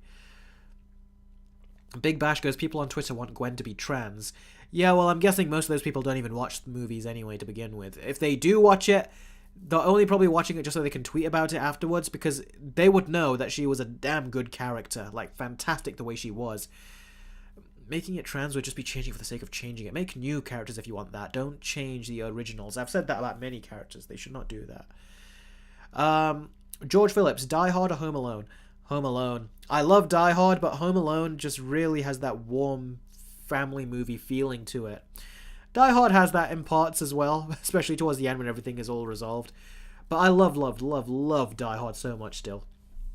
Hey Eric, have you played Skyrim? No, I haven't. One of you was asking about wanting to play Arkham Knight. I can't remember or see where that comment is, though.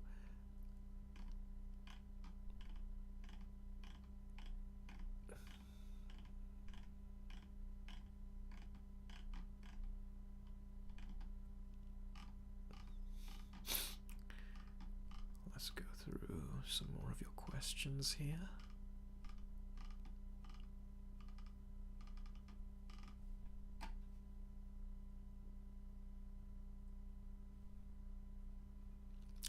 Jess says, Eric, when did you get the PS4 and what was the first game you played in it?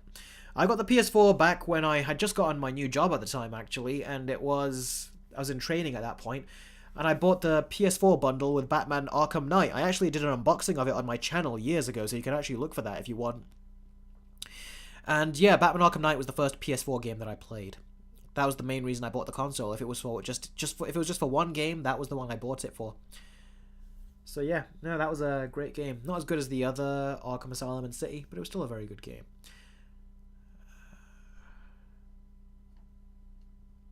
Mad Max or Fast and Furious, Eric?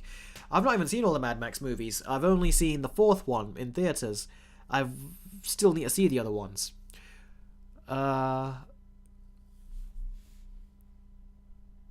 Bobby Jones, someone... Snyderverse is just beginning. Sorry, buddy. I liked the Snyderverse too when it was going, particularly with that Zack Snyder's Justice League, but it's actually... Snyder has confirmed it now that it's not happening. He's confirmed it himself. Can you rank the Pirates of the Caribbean movies? Goes Noah Astrup. Yeah, Pirates of the Caribbean 1, Pirates of the Caribbean 2, Pirates of the Caribbean 3, Pirates of the Caribbean 5, and Pirates of the Caribbean 4. Basically in order, essentially. Topher Lloyd says, are there any top 5 reasons why you don't like Pixar's Cars? Yeah, I fell asleep. I felt like falling asleep on it in the theater, and I felt so bad for bringing my dad to it. And that was the movie that taught me that just because the movie says it's produced by a well-known director doesn't mean squat. I never trusted that produced by label ever again after that. That was when Eric had kind of like got a bit of a epiphany at that point in his life, but it was so bad. That was I felt so bad for my dad that time. That I was really telling him, no, it's going to be a great movie, and then it was like, you could tell he was bored, but he was still trying to put a smile on because he was hoping that I would enjoy it. It was that was a bad day at the cinema. That was my first bad day at the cinema where I felt like it was just bad. And it wasn't to do with anything else. It was to do with, because the cinema was fine, everything was fine, the audience was fine. It was the bloody movie that was the problem. Minecraft World. Hey Eric, I want to watch Godzilla -1 with my family yesterday. I went to watch Godzilla -1 with my family yesterday. I definitely recommend you check it out when it releases in the UK. I'll try. If there's another time I can get, then I will. Spirit Hero, did you hear that Disney Plus just lost a lot of subscribers? I have. It's because of that thing that Elon Musk said. It's like I said, millionaire douches at the top basically fighting with each other. If Disney Plus loses subscribers, I am not going to shed any tears for them. Abhinav says, I liked Pixar's Cars. If you liked it, that's great. I didn't, and I was an 11-year-old kid at the time, I think. So, yeah, I just did not like it. Angelo says, do you remember me from last stream? I don't remember people from last stream, just the last stream. I remember them from a few streams. So if you're on a few of them, I'll remember you. So the fact that if you've been on that one, then that means that you'll be... That's 2 streams, hopefully. So maybe from this point on, I will remember you. The G Gamer... No. What was the other one I was looking for? Big Bash goes, what time is it in the UK right now? It's 7:09 in the evening. Jess says, Eric, if you like Fury Road, then you will like the prequel Furiosa, and you have to see the trailer. I will. I'll watch it on my Patreon, and I've still not seen the trailer, so it's still brand new. Bob Jones says he will finish it, he being Zack Snyder, but not under Gunn. He said he don't do anything for Gunn, which is plausible, not for the DCU, as said our flick. All right, we can, we can place bets on that prediction of yours, but I'm telling you, buddy, I don't think it's going to work out. It's sad, I know, but it's not going to. I don't think it's going to work out, unfortunately. Right, who'd you cast as DCU Batman? It has to be a new face. I don't want a celebrity. I want a new face, someone brand new that they can come and bring in. Because we've already got a celebrity in Robert Pattinson playing Batman. If we had another celebrity playing Batman, wouldn't be as special. So I think they should just hire a new face, and hopefully that actor can, really get something going after that. Yako, the fiery Muto. To answer your earlier question, Eric, in Yako 1, it was the 2014 Godzilla Muto. That was it. But I reformed the model to make it more like Yako the Volcanic Muto, my other channel. Hence, Yako the Volcanic Muto's own movie. Okay, cool. That's a smart way of doing that. Eric, can you rank the Home Alone movies? I can't even remember them. I saw 3 when I was young, very young. 4 when I was very young. The only ones I've rewatched are the first 2. And the only other one I saw was the one I did a versus video of. The Disney Home Alone one that they did. So horrible. I did a versus video with that, though. So if you want to watch that, by all means, watch that versus video. I give a lot of talking about Home Alone there. Hey, can you rank the Star Wars movie? There's too many Star Wars movies to rank. So, Pizza Man.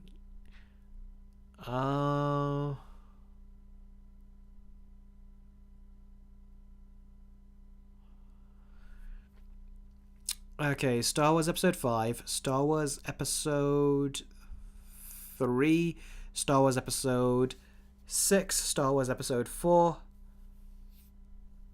Star Wars Episode 2, and Star Wars Episode 1.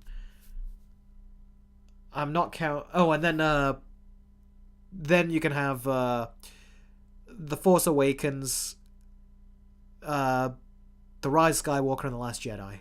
That's how I put it. Christopher Nolan or Sam Raimi? Christopher Nolan. But I do love Sam Raimi as a filmmaker as well. When he's not being controlled by the studio, that is. With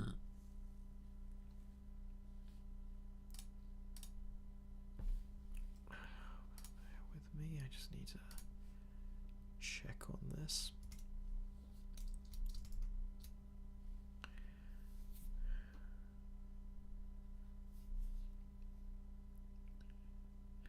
Yeah, the Fergus Review channel. Hope people will be interested in your upcoming Star Theory. Well, they've got your channel there to check it out if they want to.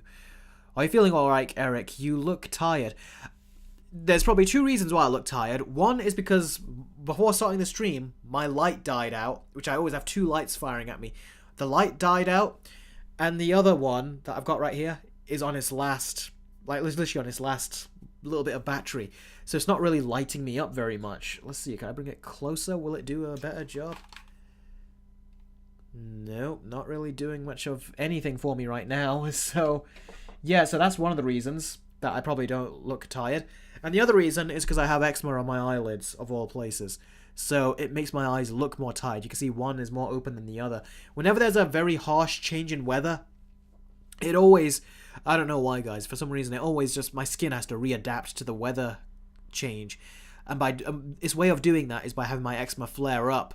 And then eventually it'll calm down. So, like before I was having it in the back of my head, like a bit of moisture here. But now it's gone. Like just a small bit. And now it's completely gone. And now it's gone over to my eyelids. So that's just something that happens, which is... my eczema used to be far worse when I was younger. But it's not as bad now.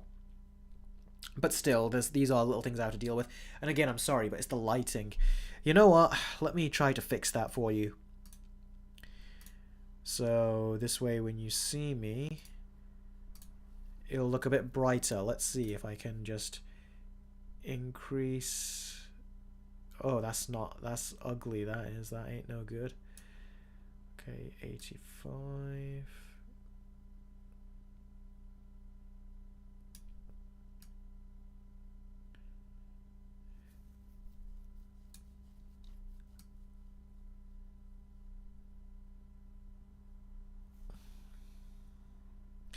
Nope, doesn't seem to be doing much good. So I'll just leave it at that, just a tad bit brighter. I don't know if you'll notice that. Oh, so that's why you look tired. Yeah, Yako. What? Do a lot of you think I look tired? That's the reason why. Big Bash says, how long have you been dealing with eczema? Oh, we're getting into some personal stuff here. I remember dealing with it when I was 16 is where it fully flared up. Before that, it would show up in parts. Like, on one arm, it would show up, and then it would go away, then the year after that, it would come back on the same arm, just right over here. And then, the year after that, it would end up on both arms, for some reason. And then I remember one day we went to a parade. I was feeling a bit weird and funny, and we had traveled to get there. Came back home. The next day I woke up, I was just flared up all over the place. It was like a horror movie. Wasn't pretty. Yako goes, to be honest, I thought you looked kind of annoyed. That's interesting. Probably that's what the look does when it does that, when it messes with my eyelids. I am a bit annoyed with my eyes, because I can feel, like how sore it is, and there's a cut. I've got a cut over here, like a line of a cut, and I can feel that. So yeah, maybe I'm annoyed, maybe it's because I'm struggling a little bit with my eyes. So hey Eric, do you like a bulky Batman or a realistic slim Batman? I like the slimmer Batman, but I like it more when he's in the middle. Not bulky, not slim, more in the middle. Abhinav says, gotta go to bed, good night. Well, good night to you. Thanks very much for dropping by on the stream, I really appreciate it. Okay. What is your opinion?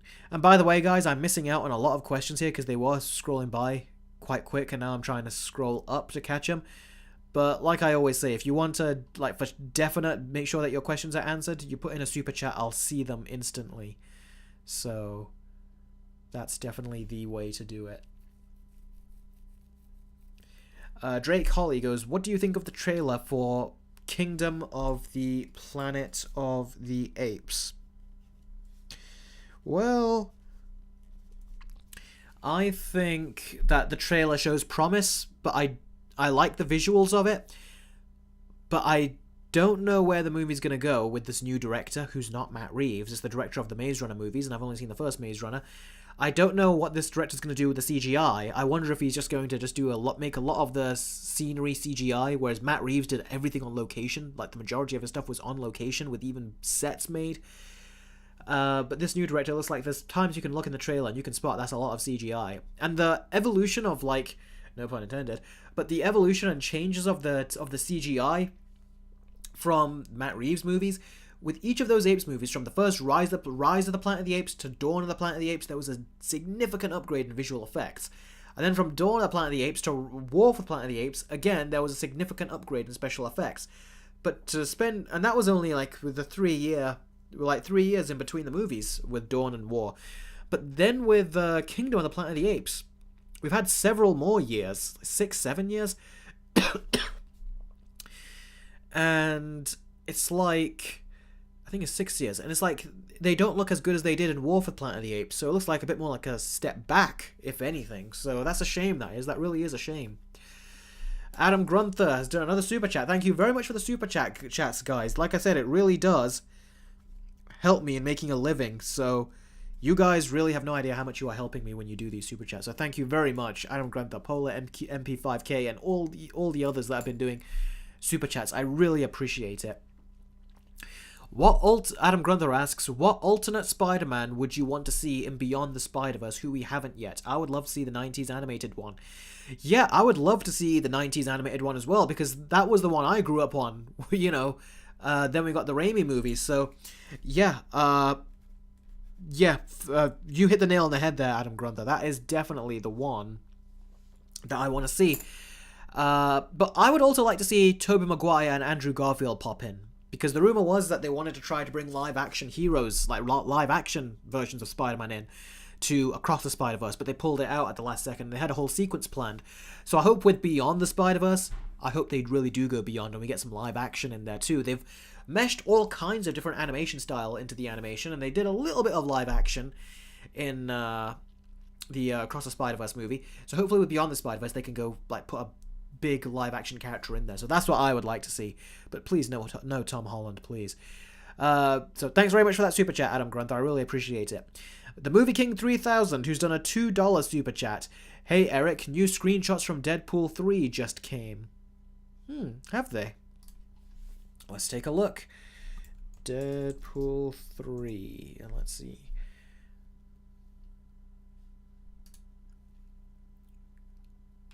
Wow. There's an article from Inverse that says Deadpool 3 is Marvel's most important upcoming movie and it's been set up to fail. That's a very harsh that's a very harsh article headline. Alright, let's see. Ooh. Deadpool spoiler snaps show Ryan Reynolds and Hugh Jackman's Wolverine in grisly scenes.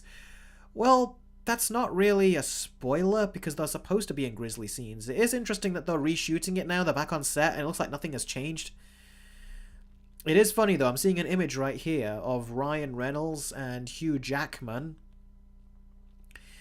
who are both smiling and laughing as they're talking to each other. Oh, and Deadpool's got one guy's head off, but it looks like a definite prop. Here, I'll try to bring it in. If they get rid of all these bloody ads, I mean, seriously, how... These people and their ads, I can barely even save a simple image right now. Okay, go away. I'm going to import this. Oh, there's a ad right there. There we go. Taking a picture. I'll import it into the stream and then we can look at it.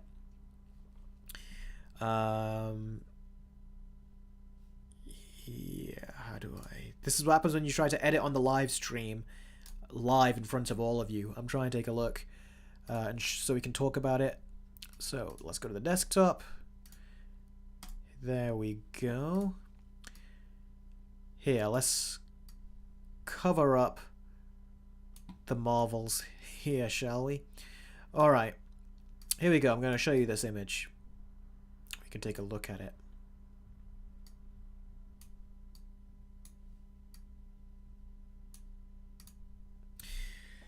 So, there you go. You see Hugh Jackman and Ryan Reynolds over there smiling with each other whilst in costume with their Wolverine and Deadpool hairstyles and everything. Especially on Hugh Jackman. It's funny just to see them that way. And then we also have... I just realised, is that Hugh Jackman with a sword in his chest? Deadpool's sword stuck in him. So they're both going to have a big fight, it looks like, which is cool. So, yeah, that looks pretty cool, that does. Although the director here, he's also someone who supports the genocide going on in Palestine. He also wrote a letter to where I think he supported them, wrote his name. Yako goes, does his older videos count as filmmaking? He did little skits and 3-minute reviews. Well, that kind of was... Yeah, they were kind of worse skits that I was doing. I was using filmmaking techniques and color correction too, and visual effects, which was new for me. So, yeah, it kind of was. Batman's Gamer goes, that pic was fake. Which pic? Batman's Gamer goes, wait, I saw fake Deadpool 3 pictures of Deadpool and Robert Downey Jr. Iron Man together. Yeah, that would be fake. If that was going to happen, it would just blow up in terms of a story. Every news outlet would be talking about it. But, yeah, they didn't talk about this. They haven't. So, yeah. If they're not talking about that, that means it wasn't a thing. Yako says, where is it? Which streaming software are you using? I'm using OBS Studio. It's a great free software to use. I've been using that with all these live streams that I've been doing, so... Yeah. Anyone have any questions about this? Again, like I said, those super chats are wide open, so if you want me to definitely see your question and I don't miss it, definitely put one in. And it looks like we've already got one from Movie King, who's like constantly supporting the channel, one of the many of you. That's great. Those are old screenshots. The new ones involve Deadpool and Wolverine versus Sabretooth, and it's on Twitter. I've seen that. Was that Sabretooth?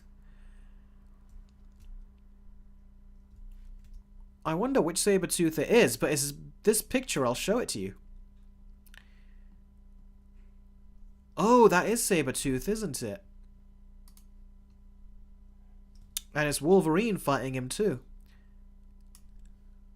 Here, I've taken a picture of both of them. Thanks very much, Movie King. That was Very helpful. Let me import the images, and we can look at that. It is Sabretooth fighting Wolverine and Deadpool, these pictures. So let's get one of them, and then let's get the other one. This is probably the most editing I've had to do on a live stream. You know what? Let's look at one at a time. So let's get rid of that one. Let's focus on this one. So here's an image of Deadpool fighting what looks to be Sabretooth. Sorry, did I say Deadpool? No, Wolverine fighting what looks to be Sabretooth. Here, let's make the image look bigger. There you go. He's pretending to slash him with claws. Either he has no claws on there, or they're just very small ones. But you see the lines there, so yeah, they're going to fight. So does everyone see that? Yeah, I don't know which one it is. I think this is the Sabretooth from the first X-Men movie, it looks like. It doesn't look like Liev Schreiber. I agree, Adam Grunther. Liev Schreiber was a great Sabretooth, but the movie around him was the issue. Yes, it was. But so was the continuity, because the continuity made no sense. How could he go from being that Sabretooth to being the idiot Sabretooth that was clearly an idiot in that first X-Men movie? I mean, in that final scene when he jumps off that tower, did he bang and hit his head so hard or something? So weird. Yako goes, oh, that looks sweet. It really does. You see a dead body over there too. Is that a cop or something? So that's cool. Although I don't really see any blood stains on the floor. Are they going to just use CGI blood everywhere? I like if they could use some practical as well. And so yeah, that's one image, guys. Now here... Yeah, I know you can't see my face, Jess, but that's okay for now, just so I can show you the pictures. So yeah, that's one picture. And now here is another picture.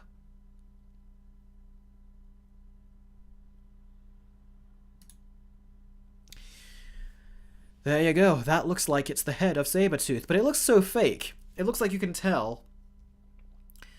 It looks like you can tell that it's a dummy, which I'm sure is fine in the actual, you know, behind the scenes. I'm sure they're going to do something to make it look better, but yeah, so let's hope they don't use CGI too much. I thought they would have used them animatronic or something, but we'll see what they do. But yeah, maybe Stryker brainwashed him, maybe. Yako the Fiery Muto goes, what if that's a 20th Century Fox executive laying back there? That would be funny, wouldn't it? Adam Grunter goes, hot take. I actually kind of like X-Men Origins Wolverine. If they removed Deadpool and cleaned up the effects, it wouldn't have been that bad, at least in my opinion. I will say, it is a very easy movie to watch.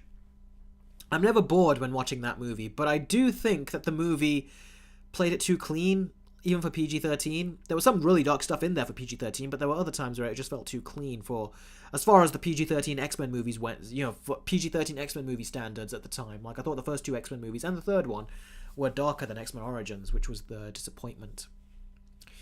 Angelo goes, it looks like a prop. Yes, it does look like a prop, doesn't it?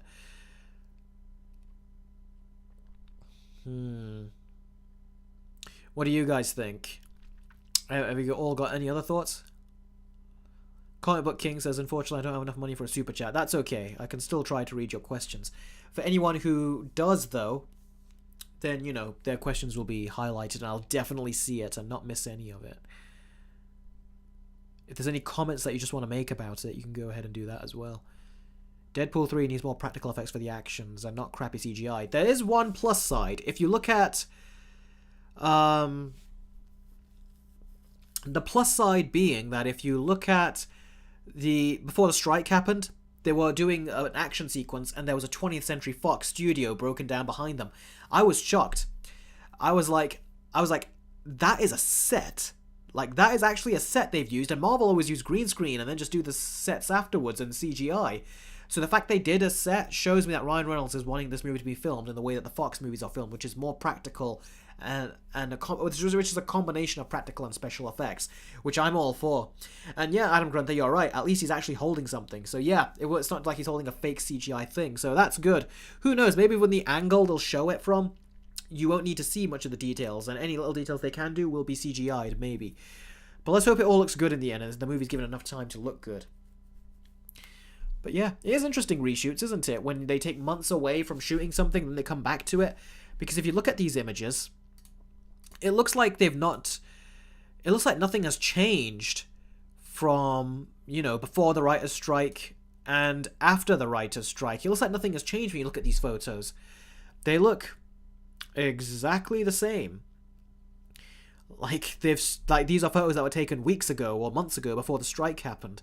It is interesting how they do that. And when you watch the action scene in the final movie, you're not going to even be able to tell that some of it was shot and then some of it was done with shot at a later date. That's cool how they always do that in movies. I love editing in that way. Adam Grunther goes, I wish they'd use Mr. Sinister as the villain. They've been holding on to that character for so long. I just want to see him as the villain. Yeah, hopefully it'll happen at some point. Is Mr. Sinister a big enough villain? Because he sounds familiar, but I haven't seen... I remember knowing something about him when I was younger, but I haven't looked him up after all these years. Is he a level villain that could be in, say, Secret Wars, maybe?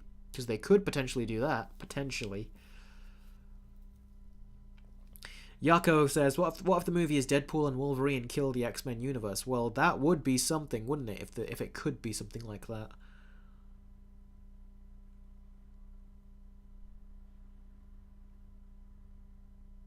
It would be very interesting. What if there was this famous quote, there's no such thing as cliches? What about if there was that quote? I don't know what you mean in context to that quote. George Phillips goes, wait, have they confirmed the villain? If they have, who is it? They haven't confirmed the actual villain. Adam Grunther says, Mr. Sinister is the third biggest X-Men villain after Magneto and Apocalypse. Yeah, that would be cool. But wouldn't you want Mr. Sinister to last for more than a single movie? If they did do someone like that.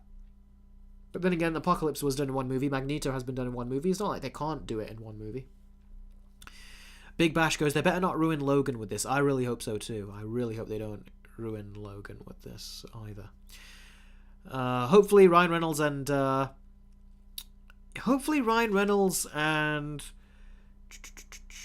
what was it? Ryan Reynolds and Hugh Jackman. Shows you how my mind is just not working like it used to. Hopefully Ryan Reynolds and Hugh Jackman will be able to have control over their characters and will be able to overrule Kevin Feige and Disney. I hope they have that power. Because they can say, well, look at all the crap that you've been making, and now do you seriously think you're in a position to tell us to make it funnier? It's like, no, we're not going to do that.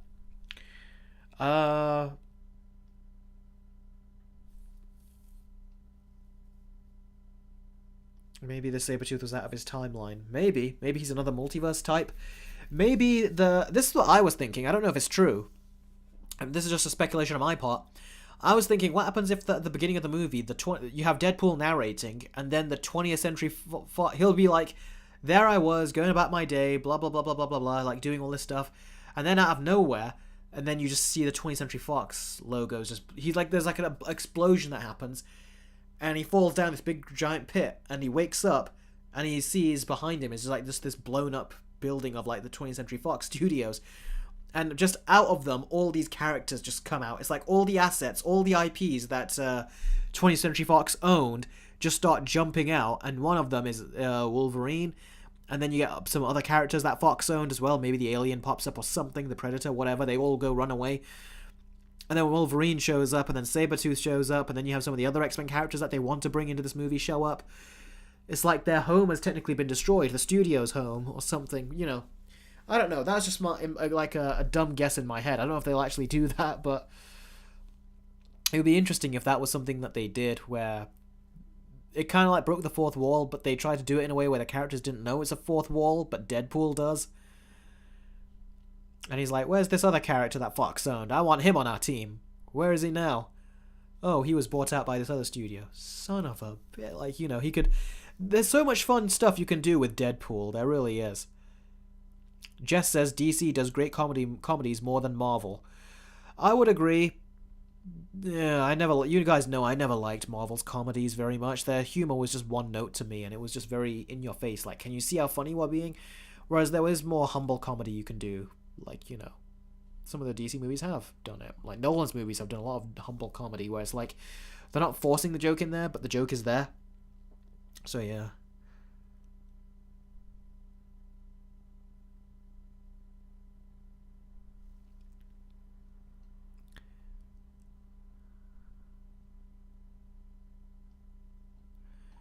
Any more questions, guys, about this? Is there any more questions you have regarding this whole thing with Deadpool and Wolverine.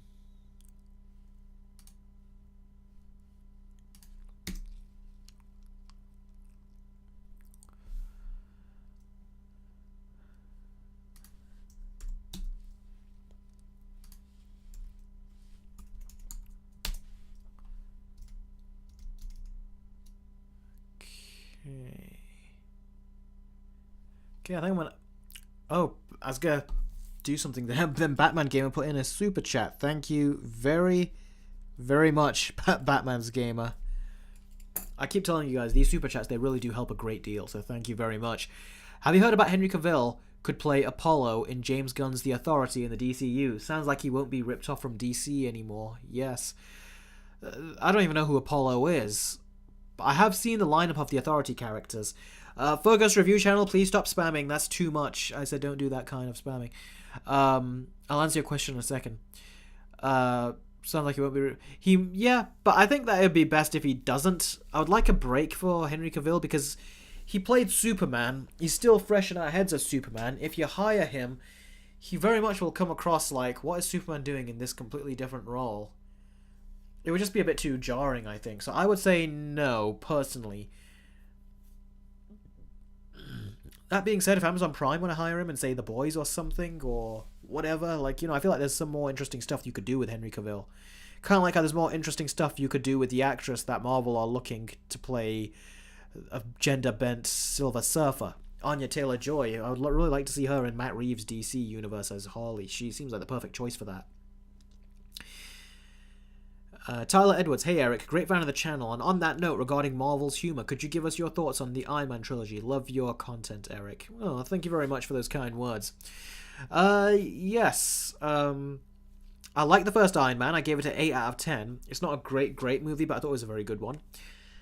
Second Iron Man I did not like, 4 out of 10. I thought it was just so much joke. That was the first one where I was like, what's with all the jokes? That was the first time I noticed that with Marvel. I was like, why is he a comedian? Why is he such an idiot all throughout this whole movie? Even when he's not being depressed and not being an idiot, he still came across like an idiot. And then the Iron Man 3 movie, I liked it a lot better than the second movie. But I didn't like it anywhere near as much as the first. I didn't hate Iron Man 3 like a lot of other people did. I think I gave that movie a 7. But the second Iron Man, apparently Jon Favreau wanted to do a lot of interesting stuff with that movie, including with the villain Whiplash. He didn't want to make him a generic, just typical bad guy. He wanted to give him some more depth. But they kept saying, reshoot this, reshoot that, or do this, do that. And Mickey Rourke, who played Whiplash, said that the character that he signed on for was not the character that he got to play in the end, and he didn't like what they did with him, just turned him into a generic villain. He said, interestingly, that everything that Jon Favreau said, he found that interesting, but everything the studio came in and said, he had to do it, but he didn't like any of the stuff, any of the notes the studios gave. So it's interesting. Iron Man 2 could have been a better villain, but studio interference got in the way of it. I remember at the time, my friends were saying, oh, I think it's just as good as the first one. And I was like, it really ain't. And when my dad saw it at home, he said he felt sorry for me that I had to even go to the cinema to see it. I think he's since softened up on the movie. He's not as, didn't dislike it as much. But man, at the time, I remember I was like, I really did not like this one. Spirit Hero says, Marvel needs to stop that. Seriously. Yeah, they do. They really do need to stop that. But they don't. Seems to be a problem with them. Pizza Man says, you say that as if Slender Man movie had potential to begin with. Who's talking about Slender Man? Oh, the Angelo says Slender Man was a huge disappointment. Yeah, I did a video on Slender Man as well. I did a video on it called Fake IMDb Reviews for Slender Man. And yeah, I talked about my thoughts on that movie. I saw it. It was so bad. Felt like an incomplete movie. Like they hadn't shot everything and they'd cut a bunch of scenes out for, because apparently the rumors were that they were going to be considered offensive, some of the scenes, so they just cut them. And it seems like they didn't put anything in their place. It's just very weird, the editing in that movie. Let's see. Thoughts on Low-Key TV series. I've still not seen it. I've seen some of episode 1 since, because I walked in when my brother was showing it to my mum. It seemed pretty cool. I liked how they tried to make Low-Key seem like more of a... no problem, Tyler. Not any time. I like how they tried to make Loki seem more like he didn't just instantly buy what they were showing him about, his the alternate version of himself, everything he did. He didn't just instantly buy it, and I like that. It was when he was trying to run away from them where I was like, alright, this is more generic. But I did like what they did with them in that part of the episode, but then I think I stayed for quite a bit, but then I left and I haven't seen the rest. So, but that first episode was a lot better than what the other Marvel shows I've been watching. So that was good. That was a good sign. Pizza Man says, "Gotta go. See ya." Thanks for joining the chat. I really do appreciate it. And let's see.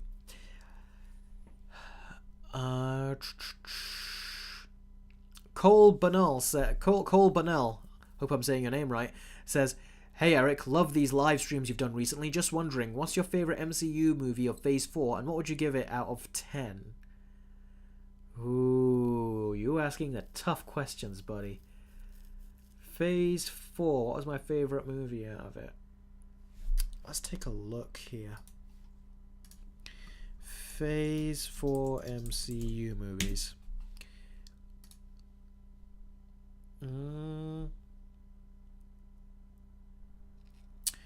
I said Phase 4, but it seems to be giving me a lot of other crappy movies that were not part of Phase 4. Favourite of Phase 4, I'll just say Doctor Strange and the Multiverse of Madness, only because there was some fun Sam Raimi directing stuff going on in there, even though the writing was just bad. You know, clearly he did not have control of that movie. You could tell, and if you watched behind the scenes, he also pretty much admits to that without admitting to it.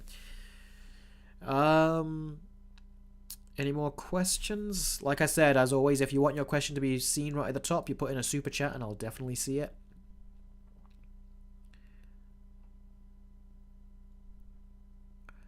Jess says, Eric, is Vulture, Killmonger and Thanos is Vulture, Killmonger and Thanos great villains in the MCU? Killmonger is, Thanos is, Vulture not really. I thought he was alright.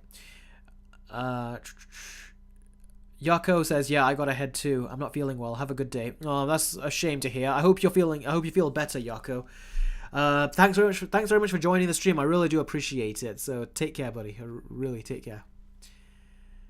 Ethan's Drawings goes, do you think Deadpool 3 will be able to surpass other previous MCU projects? I bloody well hope so. I expect great things from this movie. It better not be a wasted opportunity.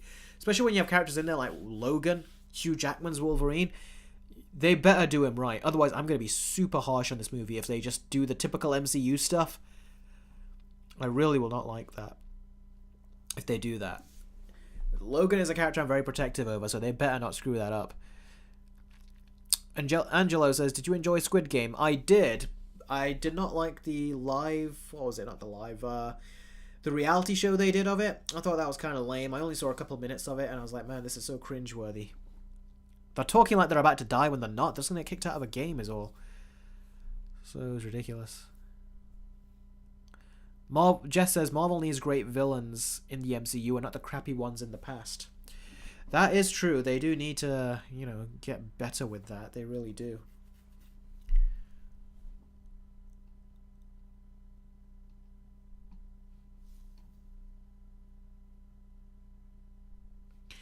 Drifted says, what is your opinion on Doma and Enmu? I don't know what that is. So I can't, I don't have an opinion on it. Favorite Thor movie? The first one. The first Thor film.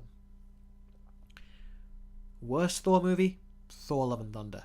Even worse than The Dark World, because The Dark World at least had a couple scenes in there that I could point to and say were good, like his mother's funeral. There was no good scene at all in Thor 4. I didn't like any of them. The only good scenes you could say were from Christian Bale, but that was more complimentary of his acting than the actual scenes. Jess says, Eric, the reason for this is that Marvel focuses on its heroes instead of the villains in the past phases. Yeah, but it just means also bad writing. Sometimes there's no other reason for it other than just bad writing. Favorite English comedian? This is so random. It really is random. I don't know, because I've been watching a lot of comedians that are, American and things. I don't watch a lot of comedian stuff. Oh.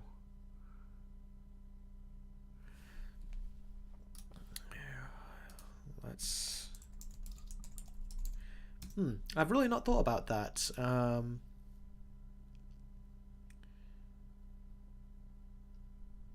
Oh, I can mention comedians that are from TV shows I've watched. Okay, I'll say Rowan Atkinson. From Mr. Bean, Blackadder, what was it, The Thin Blue Line. he's a great comedian. So he was so funny in all these stuff that we would see him in. So I'd say him, Rowan Atkinson. Who is your Spirit Hero says, who is your least favorite MCU hero and who is your favorite? Well, my least favorite MCU hero is probably Captain Marvel. I just don't like anything about that character. I feel like she can't even find her character. Even the other bad characters like She-Hulk, at least they found some version of a character, if you know what I mean. Even though the character is not good, they've managed to grasp hold of some character there. But there is no character with the Captain Marvel. It feels like they were really trying to struggle to still find the character. So, yeah. I would say... Yeah, really, I would just say Captain Marvel is the worst one. The best one for me is Captain America. I would say Daredevil, but he's not. The Daredevil I know that I like is not in the MCU, the Netflix one. So yeah, Captain America I'd say is my favourite hero. And that's really because the Russo brothers came in and did a lot with him. And they even made his first movie better, which at first I didn't really care about it. George Phillips goes, what house did you pick in Hogwarts Legacy? I picked Gryffindor, even though they put me, I think it was in Ravenclaw. Which apparently Ravenclaw is meant to be where the smart people go, but I was like, still, no, let's go to Gryffindor. Jess says She-Hulk got cancelled, Eric. Did you hear? No, I did not hear that. What I even put this on my Instagram. What I heard was that She-Hulk Season 2 has been renewed, and so has Moon Knight Season 2. I've not heard that She-Hulk has been cancelled. It sounds like they're still going ahead and making another season. Whether it goes off the ground or not, we will see.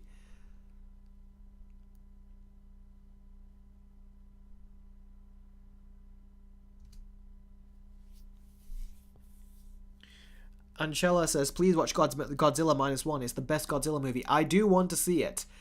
But there's only one showing coming up on one day in my local theatre. And it's a small screen. I wouldn't trust the theatre with that small screen. If you remember what I said in my last live stream about my theatre experience. And I don't even think it'll be... It's not really a watch that I think is worth it as much watching there. So we'll see. I might watch it at my home cinema projector that I've got. So I'll try to do that. And now that we're in the winter weather, that'll be better. But yes, I do want to see that movie because people are saying so much great things about it. The reason why I really want to see it is because I hear the characters are very good. And I found the characters in the previous Godzilla movies to just be generic characters all the time. So here, hopefully, they'll have more of an identity. That's what I'm really looking for. Better characters and a ton of Godzilla scenes where you can feel bad for the characters. Because usually you don't. You just want to watch Godzilla destroy stuff, and that's it. Miles Adair, great to see you here, buddy. Have you already? Did you just pop in, or have you always been here watching the stream? He goes, "Hi, Eric. Just a random question. What do you think of Zack Snyder? What do you think if Zack Snyder directed Avengers: Infinity War and Endgame?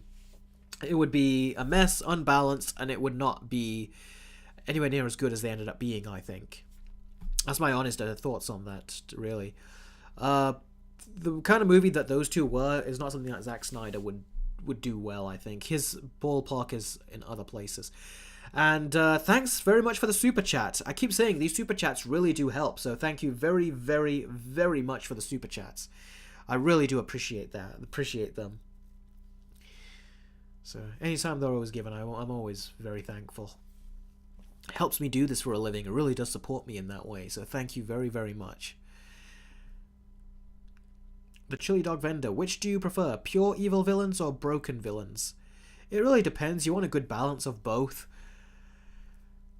But, like I said, it depends. But I would say evil villains. If you can get the evil villains right, I really tend to enjoy those. The broken villains, I feel like Marvel have been doing those constantly in Phase 4 and 5.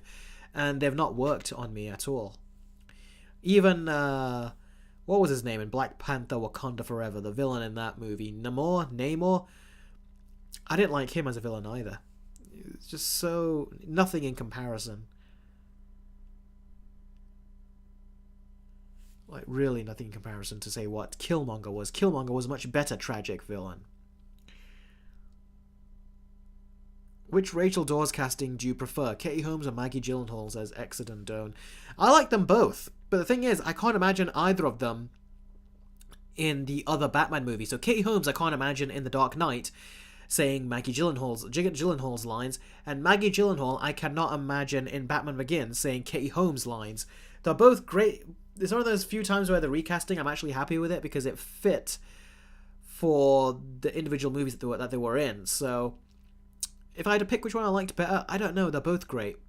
Katie Holmes was great for the first movie. Maggie Gyllenhaal was great for the second movie.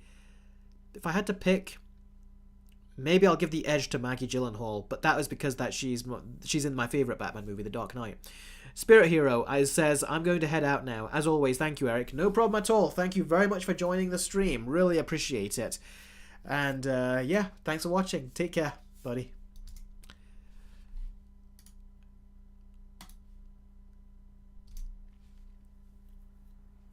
Yeah, Jess, I agree. Tom went from Bane to Venom. What do you mean Tom went from Bane to Max to Venom? Oh, to Mad Max. Yeah. But I would take Mad Max out of the equation and just say he went from Bane to Venom, because that's what everyone was thinking at the time. George Phillips says, this is random too, but have you tried Pepsi Max Mango? I don't think I have. I don't think we have that here in the UK. I do like Pepsi Max, though. Whenever I have a drink from a takeout or something, I always usually tend to get the Pepsi Max. I always do tend to get the Pepsi Max all the time. Maxiel Casablanca says, can you do a versus on Godzilla -1 and Shin Godzilla? I still haven't even seen Shin Godzilla, so I don't even know if I can. But we'll see. But like I said, I've got 3 versus videos I'm trying to do this month, so I don't want to add another one on. That'll be too much for me to do, and I know I wouldn't be able to take it. George Phillips says, no, we have it in the UK. We do. Okay, I've not been aware. Because I know there was a cherry flavour or something, but that was it. And I don't like that one. Exodon Doan says, I personally prefer Katie Holmes because I remember her the most, and she has a more personal relationship with Bruce. And thank you for answering my question. Oh, well, that makes sense, that she has a more personal relationship with Bruce. She actually did. And no problem for answering your question. That's what I'm here to do. Any Noah Astrup says, any characters from DCU you'd keep in DCU except Waller and Peacemaker?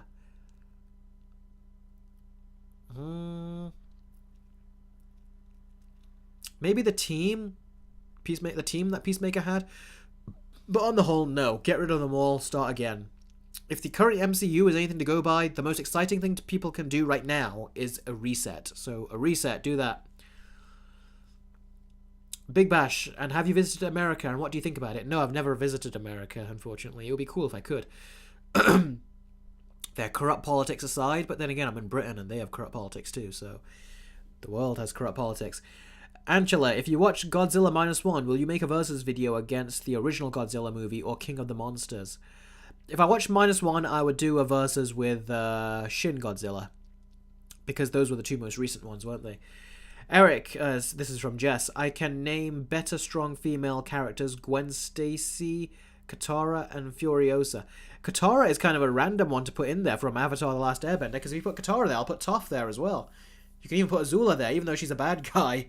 But that's what I would do. Wow, I've got 2 super chats within like very short proximity of each other. Thank you very much, guys. That, keep saying it really does help. Give me a second here and I'll get to answering them. So I got a $2 and a $5 super chat. So, Polar MP5K, I think you forgot to read my latest super chat. Have I forgotten? Polar... Where? I feel like... Because I've been writing them down whenever they've been coming.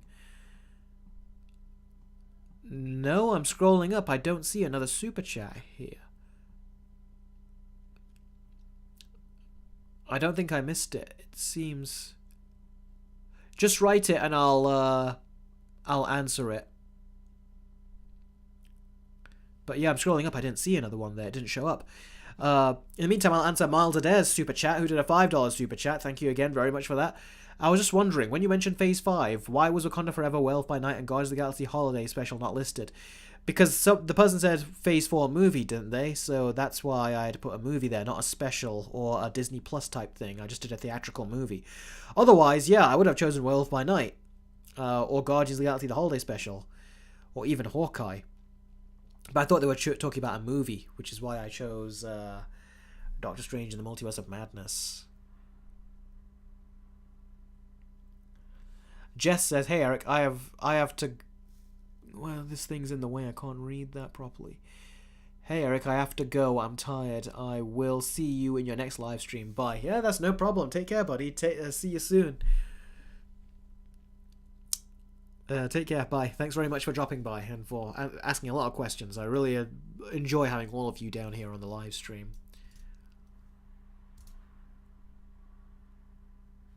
Okay. Let's see. Polar, have you put your question in again? Put your question, I'll read it for you. Because you said that your previous super chat was missed. So if it was, put it down, I'll just read it.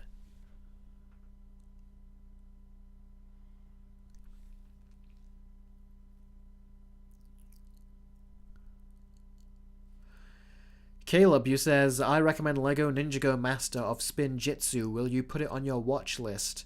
Yes, I've already got it on my watch list. Whether I watch it or not, though, we'll have to wait and see, because I've already been saying throughout this live stream, I've got a lot of stuff to see that I still haven't seen. Movie Fan 2002, great to see you here, buddy. It says, hey Eric, when are you going to do your next Versus video? Don't know if you heard this, but I said that I'm planning to do 3 or 4 Versus videos? Yes, 3 or 4 that I'm working on. Chicken Run 1 versus Chicken Run 2. I'm also doing Spider-Man 1 versus Spider-Man 2. I'm also doing another one, which is a Christmas special Versus video, which I hope I can get done this month. I don't know if I can't guarantee it, but I'm really hoping I get that one done.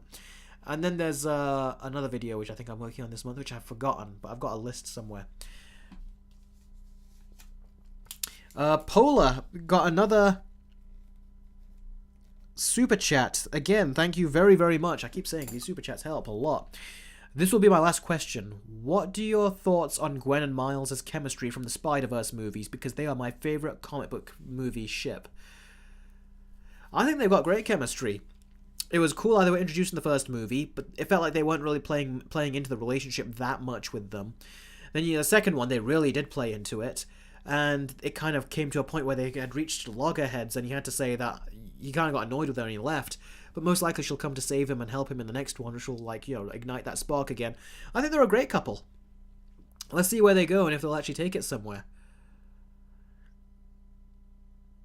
Cosmic says, hey Eric, just joined the stream. Hope you're doing well. I'm doing very well, thank you very much. If you have any questions, ask them and I'll start answering them.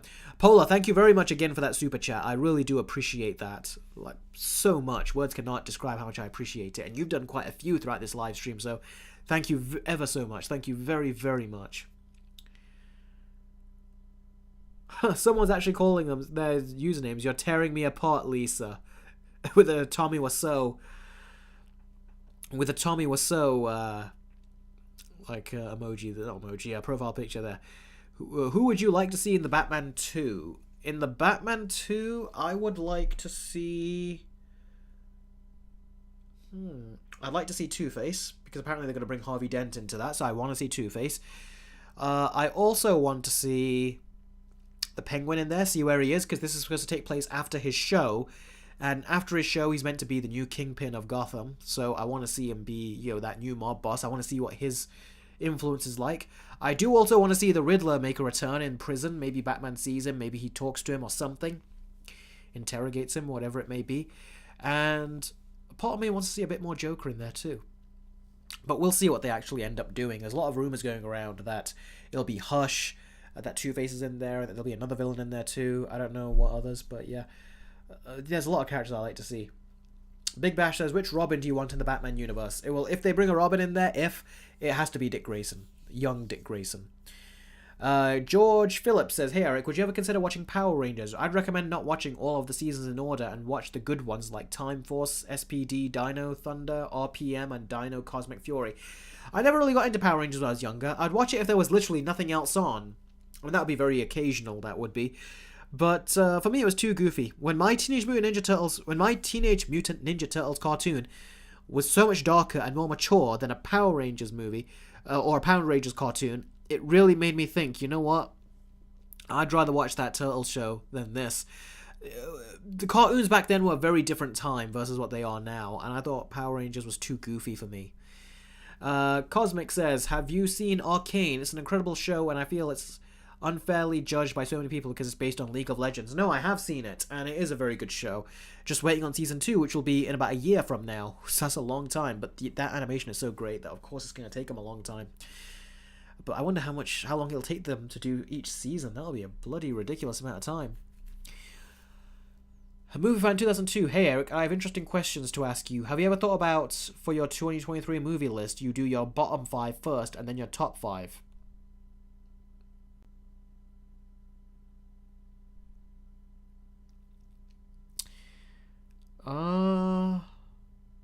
That's an interesting question.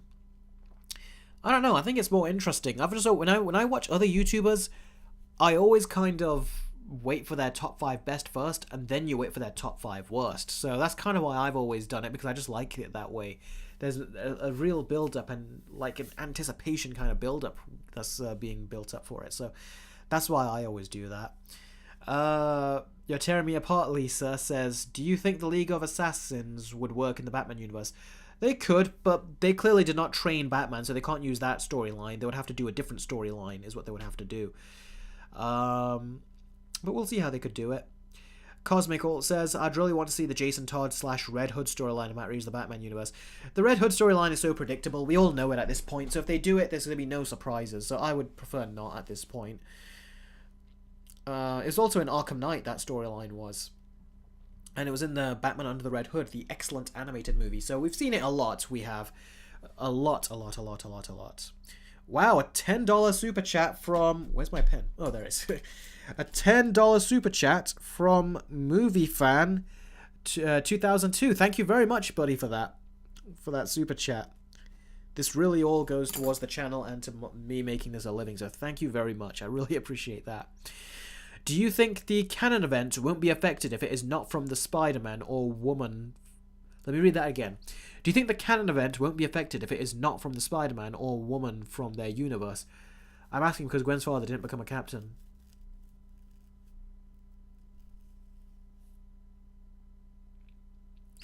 I don't know. Because you... The thing is, they've opened up a lot of questions about it, but at the end of the movie, they're like, oh, this looks like there's changes that can happen that will not cause a ripple in the timeline or in the universes and the canon. So we need to see more, because they've raised some big important questions there where we're like, okay, now what breaks the rule, what doesn't? Because technically, her leaving had played a part in her dad just splitting and just saying, yeah, I'm not going to be captain no more. So we'll have to wait and see. I think it's something I can't really answer because they left that open. I feel like they did it deliberately. Unless you tell me more specifically, and then maybe it'll make more sense. Maybe they have hinted at it, and I can give you an answer. You're even saying, sorry, I meant to say it is from... Yeah, answer me the question again if you think that you haven't said it properly, and I'll try to give you an answer.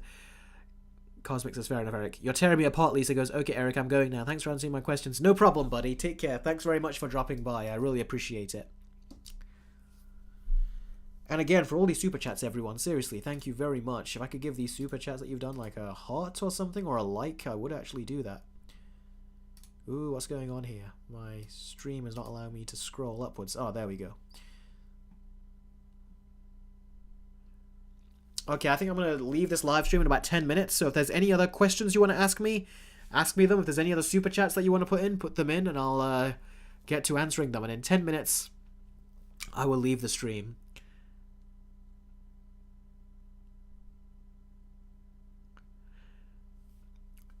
Comic Book King, how would you feel if Ultron was saved for a future phase, since he is an endgame level threat? Well, you can't save him for a future phase. The reason being is because he was already used in Age of Ultron. They wasted him. He could have been a whole phase, but they just wasted him. So that's my answer to that, is you can't just bring him back. But the rumor is they're trying to, but it's like, well, why did you just make his previous one suck so much and make him so weak? George Phillips says, what games did you buy for Steam Deck OLED? I did not buy any games for it. I did just play the games on it that I've already got, that I already owned from the previous Steam Deck and from the time before that. Although I did buy Ghostbusters Remastered for the Steam Deck OLED, because that's a very colourful game. It would look beautiful on that OLED screen. But I already bought it for the PS4 a while back, and I played through a level or two, but I just can't play consoles connected to a computer monitor anymore. I just much prefer playing it on my portable Steam Deck now, so that's why I also paid, was it just the £2.49 for it? It was like dirt cheap.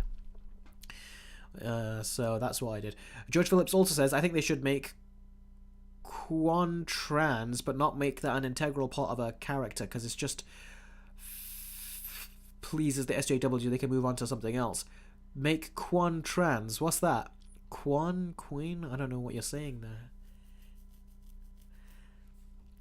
there. Comic Book King, how come you're not a fan of the DC animated universe movies? I was, but then they all of a sudden became bad after a while when they started adapting the New 52 after the Flashpoint Paradox, and I just stopped watching them then after that. They just started to become too bad. MovieFan2002 says, the reason why I brought that up is because one of the canon events is a police captain died during a battle against Spider-Man and his nemesis. But George Stacy didn't become captain.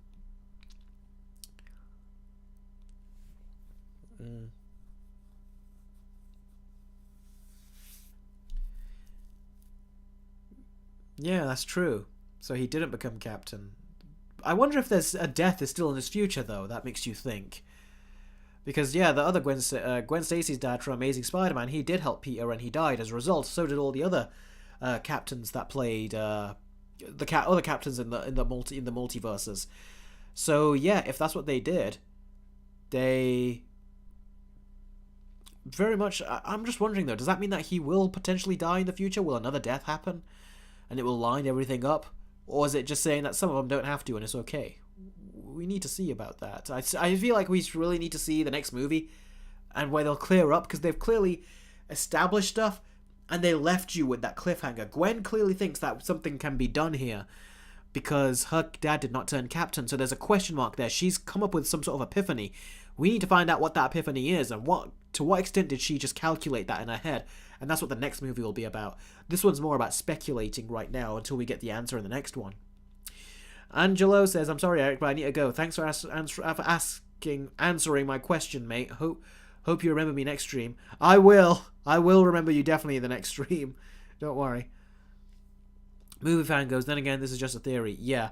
And trying to theorize stuff with a canon event, a multiversal canon event, that is something that can just exhaust you just thinking about it. So, yeah. George Phillips is more mature than the MCU. It sure is. Okay, 5 more minutes on the stream, so any more questions, any more super chats, place them all now, and then we'll call it a day.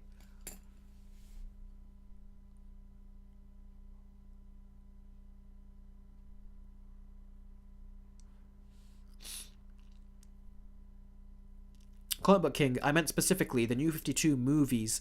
I was wondering why you are not a fan of those movies. Okay, the reason I was not a fan of them is because I didn't like the new versions of the characters, like in Justice League War, for example, and the ones that followed. I didn't like their version of Superman. He seemed like a punk, especially when he was trying to get with Wonder Woman, and he looked at, was it Green Lantern in that first movie? Like, basically, like, he was saying, don't talk to her or something. That's the vibe I got from his body language. I did not like their version of Batman there. He's just so dull, the voice actor they got. I did not like their Damian Wayne. He was just a little punk as well. But not in the likable way or the fun way. He was just kind of a little shit, basically. And yeah, I just didn't really like a lot of the versions of the characters. Wonder Woman there, she was like acting like Starfire, but a more childish version of Starfire. And it was really not good. I did not like that. So there's a lot of reasons I don't like it. I don't like their stories either, the way their stories are told. The animation to me is quite boring, the animated versions of the characters they got. I didn't like their costume changes either. There's a lot I didn't like in those New 52 animated movies. Big Bash says, do you think you will still be doing YouTube in 10 years? I hope so. I hope, because I love doing this stuff, so yeah. Oh, and my light just went out. What speakers do you use for your home cinema? I don't know them by heart, what they're called. But it's, let's see. This is an LG. It's an LG soundbar with 2 speakers. I got one rear speaker over here. And do you see over there next to the Steam Deck? Where is it? There. Here. That is my other rear-facing speaker. So if you're wondering what that is, that's the speaker. So when I sit here, I have a speaker behind me over here that goes off, and I have that speaker that goes off behind me over there. So I get a rear speaker experience and I get the front speaker experience from the 3 speakers from the soundbar and the 2 speakers on top of the soundbar that project the sound upwards and then project it down at me to give you the kind of like a virtual feeling and sense that the speakers are on the ceiling, like at the cinema. So that's how they're trying to give you a Dolby Atmos 7.1 surround sound experience. Miles Adair coming in strong and hot with a $20 super chat. Thank you very, very much.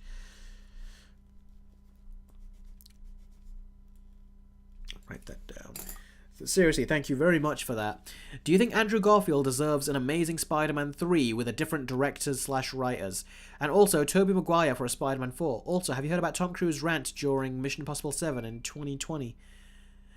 Okay, so let's go through those one at a time. Do I think Andrew Garfield deserves an Amazing Spider-Man 3? Yes. With a different director? No. I think he should have the same director, but hopefully Sony can just stop interfering with that director, because that director did make it clear that the Sony were telling him what to do left, right, and center. So give him more control. Let's see what he can do. Because he did do a very good job with the relationship between Peter and Gwen, so I did like that. Different writers? Probably. But I don't know who the writers were for the previous ones, but yes, I would say probably different writers. And also Tobey Maguire for Spider-Man 4? Yes. Bring Sam Raimi back. Let Sam Raimi hire whoever he wants to hire. Let him bring on whatever writers he wants to bring on, and let him take his time to make his next Spider-Man movie. Yes, that's what I would want. And also, have you heard about Tom Cruise's rant during Mission Impossible 7 in 2020? Yes, I did.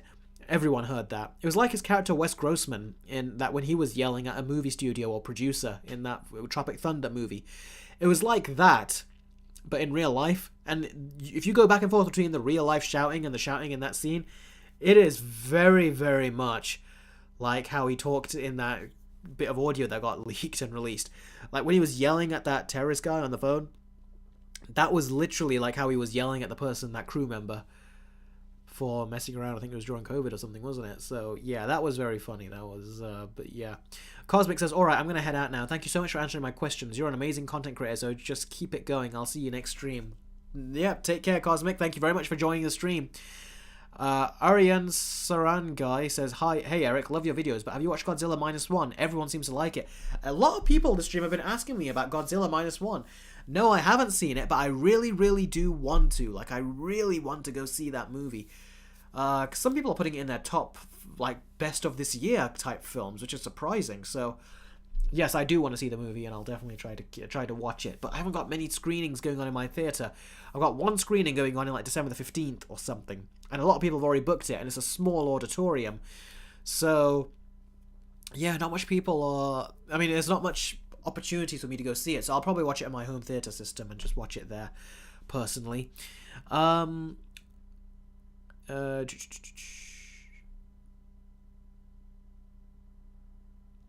George Phillips says, when you're Tom Cruise and you love movies as much as he does, it's understandable when he gets mad at people. Yeah, because apparently they weren't taking... It could be the fact that they weren't taking the COVID thing seriously in terms of mask wearing or something, and if anyone catches something, they could all be sent home and it'll shut the production down, so that's why he got mad.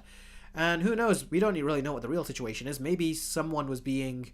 someone was thinking, yeah, I can do whatever I want, Tom Cruise won't say nothing, and then that's what got Tom Cruise mad, because the guy was being bad or something. So maybe that's why it was. Could be understandable. Now, what was... LBT Electronic Dino goes, hey Eric, partner. And Orion Sarangal says, thanks for replying, man. Yeah, no problem. What was the other question? There was another question. That's what I wanted to ask.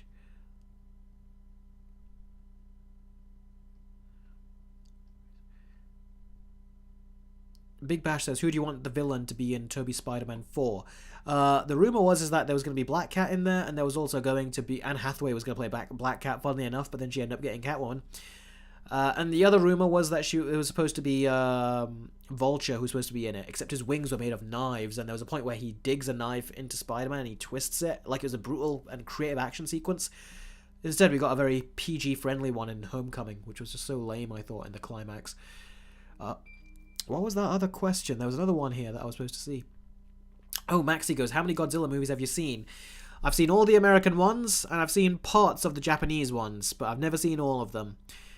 I think I might have seen all of one, maybe, but that was it. Well, a long time ago when I was younger.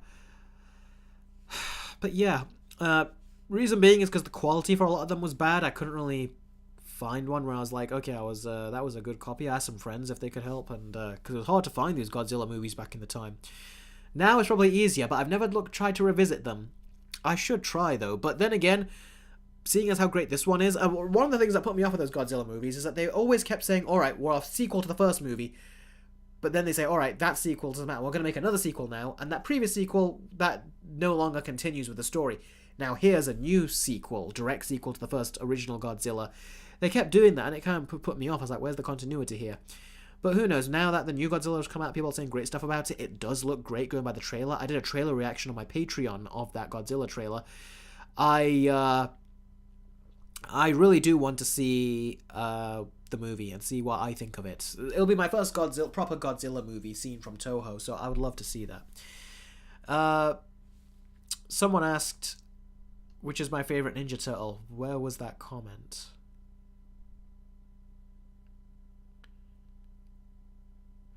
Okay, I don't know who asked me that question, but someone asked me that question, who is your favorite Ninja Turtle? And I can't find your comment. I'll just say... Oh, Big Bash has already answered it. My favorite Ninja Turtle is Leonardo from the Turtles, because he's the eldest sibling, who's supposed to be like the leader.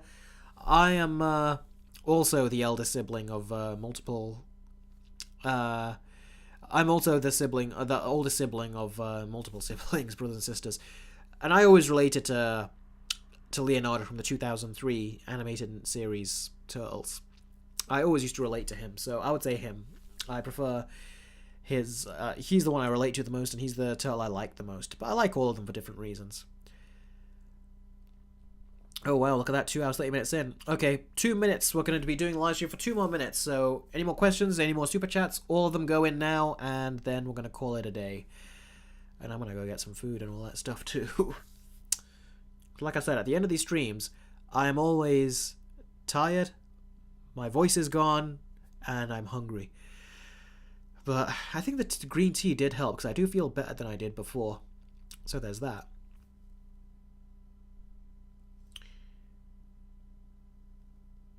Miles Adair says, thank you for answering my questions. Enjoy this live stream. Heading out. Take care, Eric. Yeah, no problem. Thanks very much for the questions and for the super chats, buddy. Take care. Really appreciate everything. Big Bash. No. How old are you and your siblings? Well, I can tell you... I'll just say I'm in my late 20s. I don't like giving out my age publicly like that, personally, but I'll say I'm in my late 20s. Excuse me. I'm not going to give the age of my siblings, but they're all younger than me. George Phillips says, recommend getting Jedi Survivor if you haven't. I still haven't finished playing Jedi Fallen Order, because the backtracking in that game was a pain in the ass. It really was. So yeah, I still got to finish that. But now that I've got the Steam Deck OLED, who knows, maybe I'll be able to have play it on that. Because I've been playing it on my Steam Deck. I bought it again on the Steam Deck. I've been playing it there. But now that I've got it on the Steam Deck OLED, it'll probably give me an additional reason to want to play it. Because I was playing it on the Steam Deck, on my previous Steam Deck, I was playing it by connecting it to the monitor and playing it with a PlayStation 4 controller.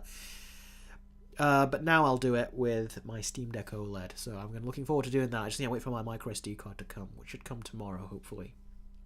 And then maybe I can cover it on my Patreon, maybe. But Jedi Survivor... It doesn't run very well on the Steam Deck from what I've seen, but we'll see how it runs now that the Steam Deck OLED is around. Maybe it'll run better. LBT Electric Dino 75 says, have you seen Jurassic World Camp Cretaceous? I have. I did not like the first season at first very much, but the more you watch it, the more fun it gets. The set pieces are fun. The characters are fun. Second season was really good. Now I think the third season is the last season, isn't it? I still haven't seen that, but that's what I got to see next. Big Bash says, sorry if I'm getting a little personal with the questions. That's alright, just so long as when I say I can't answer that, you understand. Which you have, so that's all good and fine. George Phillips, did you find Arkham Asylum janky? Why is this thing always in the way? It is janky. Did you find Arkham Asylum janky? I did, to the point I was raging. Arkham Asylum, do you mean the graphics or the gameplay was janky? Answer me that, then I'll answer the question. The G Gamer says, I'll ask one more question. The Incredibles or Spider-Verse 1? Incredibles. The first Incredibles is great. It's a classic at this point. Arians, Arian Sarangul says, have you finished the season of Star Wars Rebels? I finished all the seasons before the Ahsoka show came out. It was a very good show. I liked season 3 and especially season 4 better than the first 2 seasons. True to the course when it comes to Dave Filoni is that he always seems to do better with his second, third, and fourth seasons, and he's trying to find himself with season 1. Season 2 he does better. Season 3 is where he gets really good, and season 4 is where he just gets even better. LBT Electric Dino 75 says, I'm giving you an awesome shout out for your channel. Well, thank you very much. Does that mean on your channel you're giving me a shout out? George Phillips says the gameplay. He found the gameplay janky to the point he was raging. I didn't find it janky, I found it very good. There might have been some places where it was a tad janky, like maybe during the Killer Croc level a little, but I don't remember the controls being janky in that. I remember the Arkham Knight being janky a bit when it came to the Batmobile gameplay, because that Batmobile, it should have been so cool, but you had to constantly, like, pull up bridges for it, and they didn't let you drive it properly like you wanted to, which was annoying. So yeah, no, I loved Arkham Asylum. Arkham Asylum is another one of my favourite games out there. Some levels that you just don't want to bother replaying, I'll say that, and there's some going back and forth, travelling, finding your way, which can get annoying, but ultimately great game. But Arkham City to me was by far and away the best one. By far. Okay guys, one more minute. Any more questions, any more super chats, put it in, and then that will be it. I'm going to call it a day.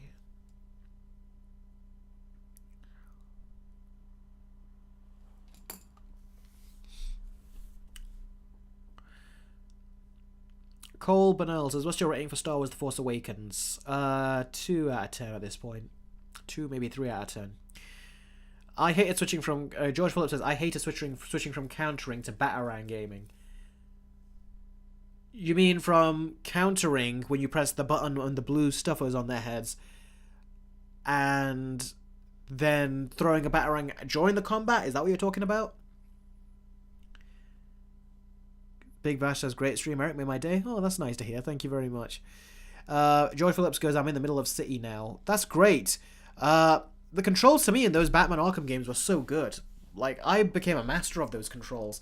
Like with any game, sometimes you can maybe do a slip-up that you do not expect to do, but that's something that happens with every game. But no, those controls are so tight to me. Oh, you mean that? No, I was so good. Like, going between combat mode and then Predator mode, I used to do so good doing that back and forth. I used to do that. I have so much fun doing that. The annoying thing in Arkham Asylum is when you are trying to do Predator mode and you have the bad guys shooting at you, you can't really do much. You just have to quickly run up. With the Arkham City, you fare much better chance at being able to do stuff when they're firing at you, and like even using smoke pellets or throw ice like an ice gadget at them. It's so good. Arkham Origins is also a fun game as well. That's the one that I would say is definitely the most janky, but it's still a lot of fun, I would say. Rating of Batman 89, says LJCB. Well, I did a versus video of Batman in 1989, and I cannot remember the score I gave it, so I'd recommend you check out my Batman versus video, because I'll give you my score there. Cole Bernal says, GTG, gotta go. Thanks so much for answering some of my questions. Have a great day, Eric. Yeah, no problem at all. Take care, buddy. I really appreciate you dropping by.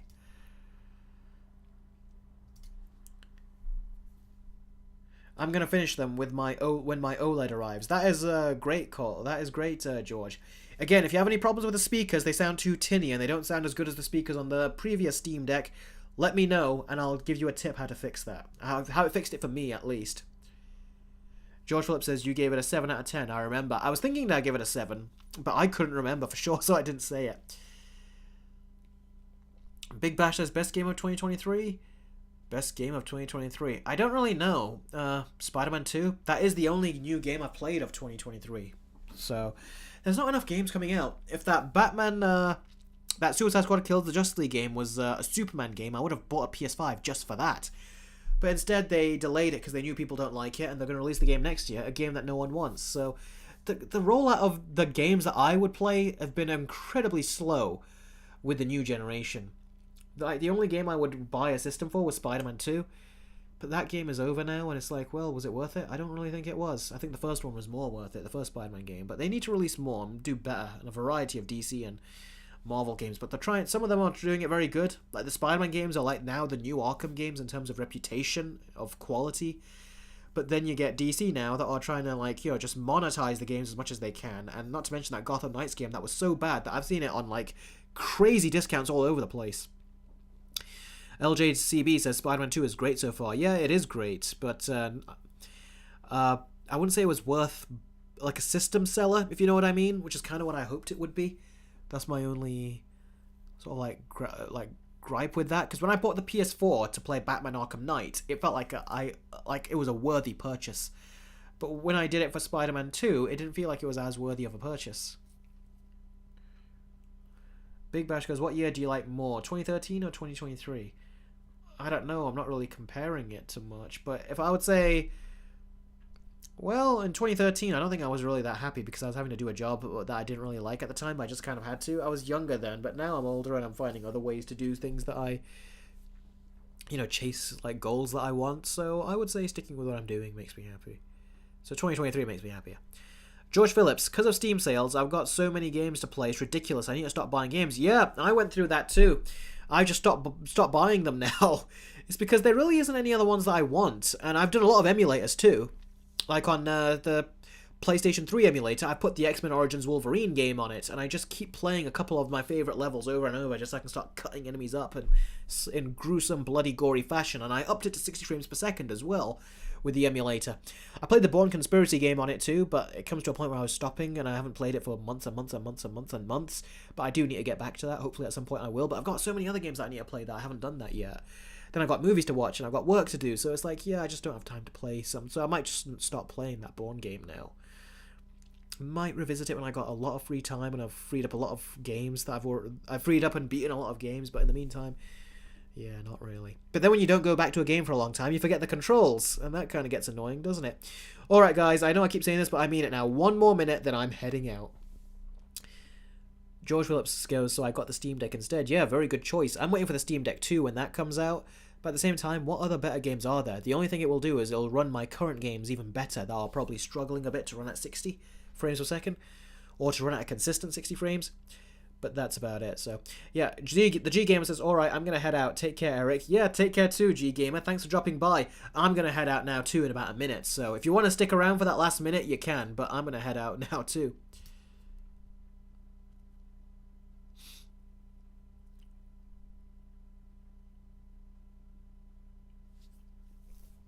Big Bash says, can't wait for the Spider-Man Versus video. Well, I hope you enjoy it. It's a longer video, and I've tried to cut it down. I've tried to make it shorter. Really, I tried in the script process, but it's going to be quite a bit of a video, so hopefully you'll enjoy it.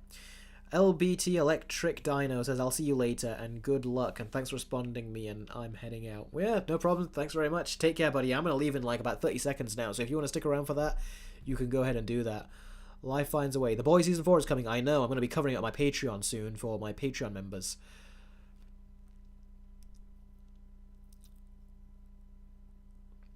Ariane Sarangal says, alright, gotta go, Eric. Great stream. Yeah, no problem. Thank you very much for dropping by. I'm going to leave now in about 10 seconds. So, yeah, I'm just going to say my goodbyes to everyone now. Unless some super chat pops in at the last second, I'll answer that, but I'm done now. Big Bash says, like when your videos are 40 minutes long. That's great. 40 minutes or longer. That's great. Alright, thanks everyone so much for stopping by at this live stream. I really do appreciate it. You stuck with me for such a long time. I'm going to head out now, and I'm going to get back to work, also get some food and everything. So, George Phillips says, if this is the last minute, I'm just going to say thanks for being a great creator and answering my questions. I'll let you know about the Steam Deck speakers. Have a great day. Great day. Good stream. This made my day. Yeah, no problem. Thank you very, very much. I really appreciate it. Thanks so much, buddy, and thanks so much, everyone, for watching. I really do appreciate it. Thank you very much for your super chats. That really appreciate that, too. So, thanks very much, guys, and I'll catch all of you very soon. Take care.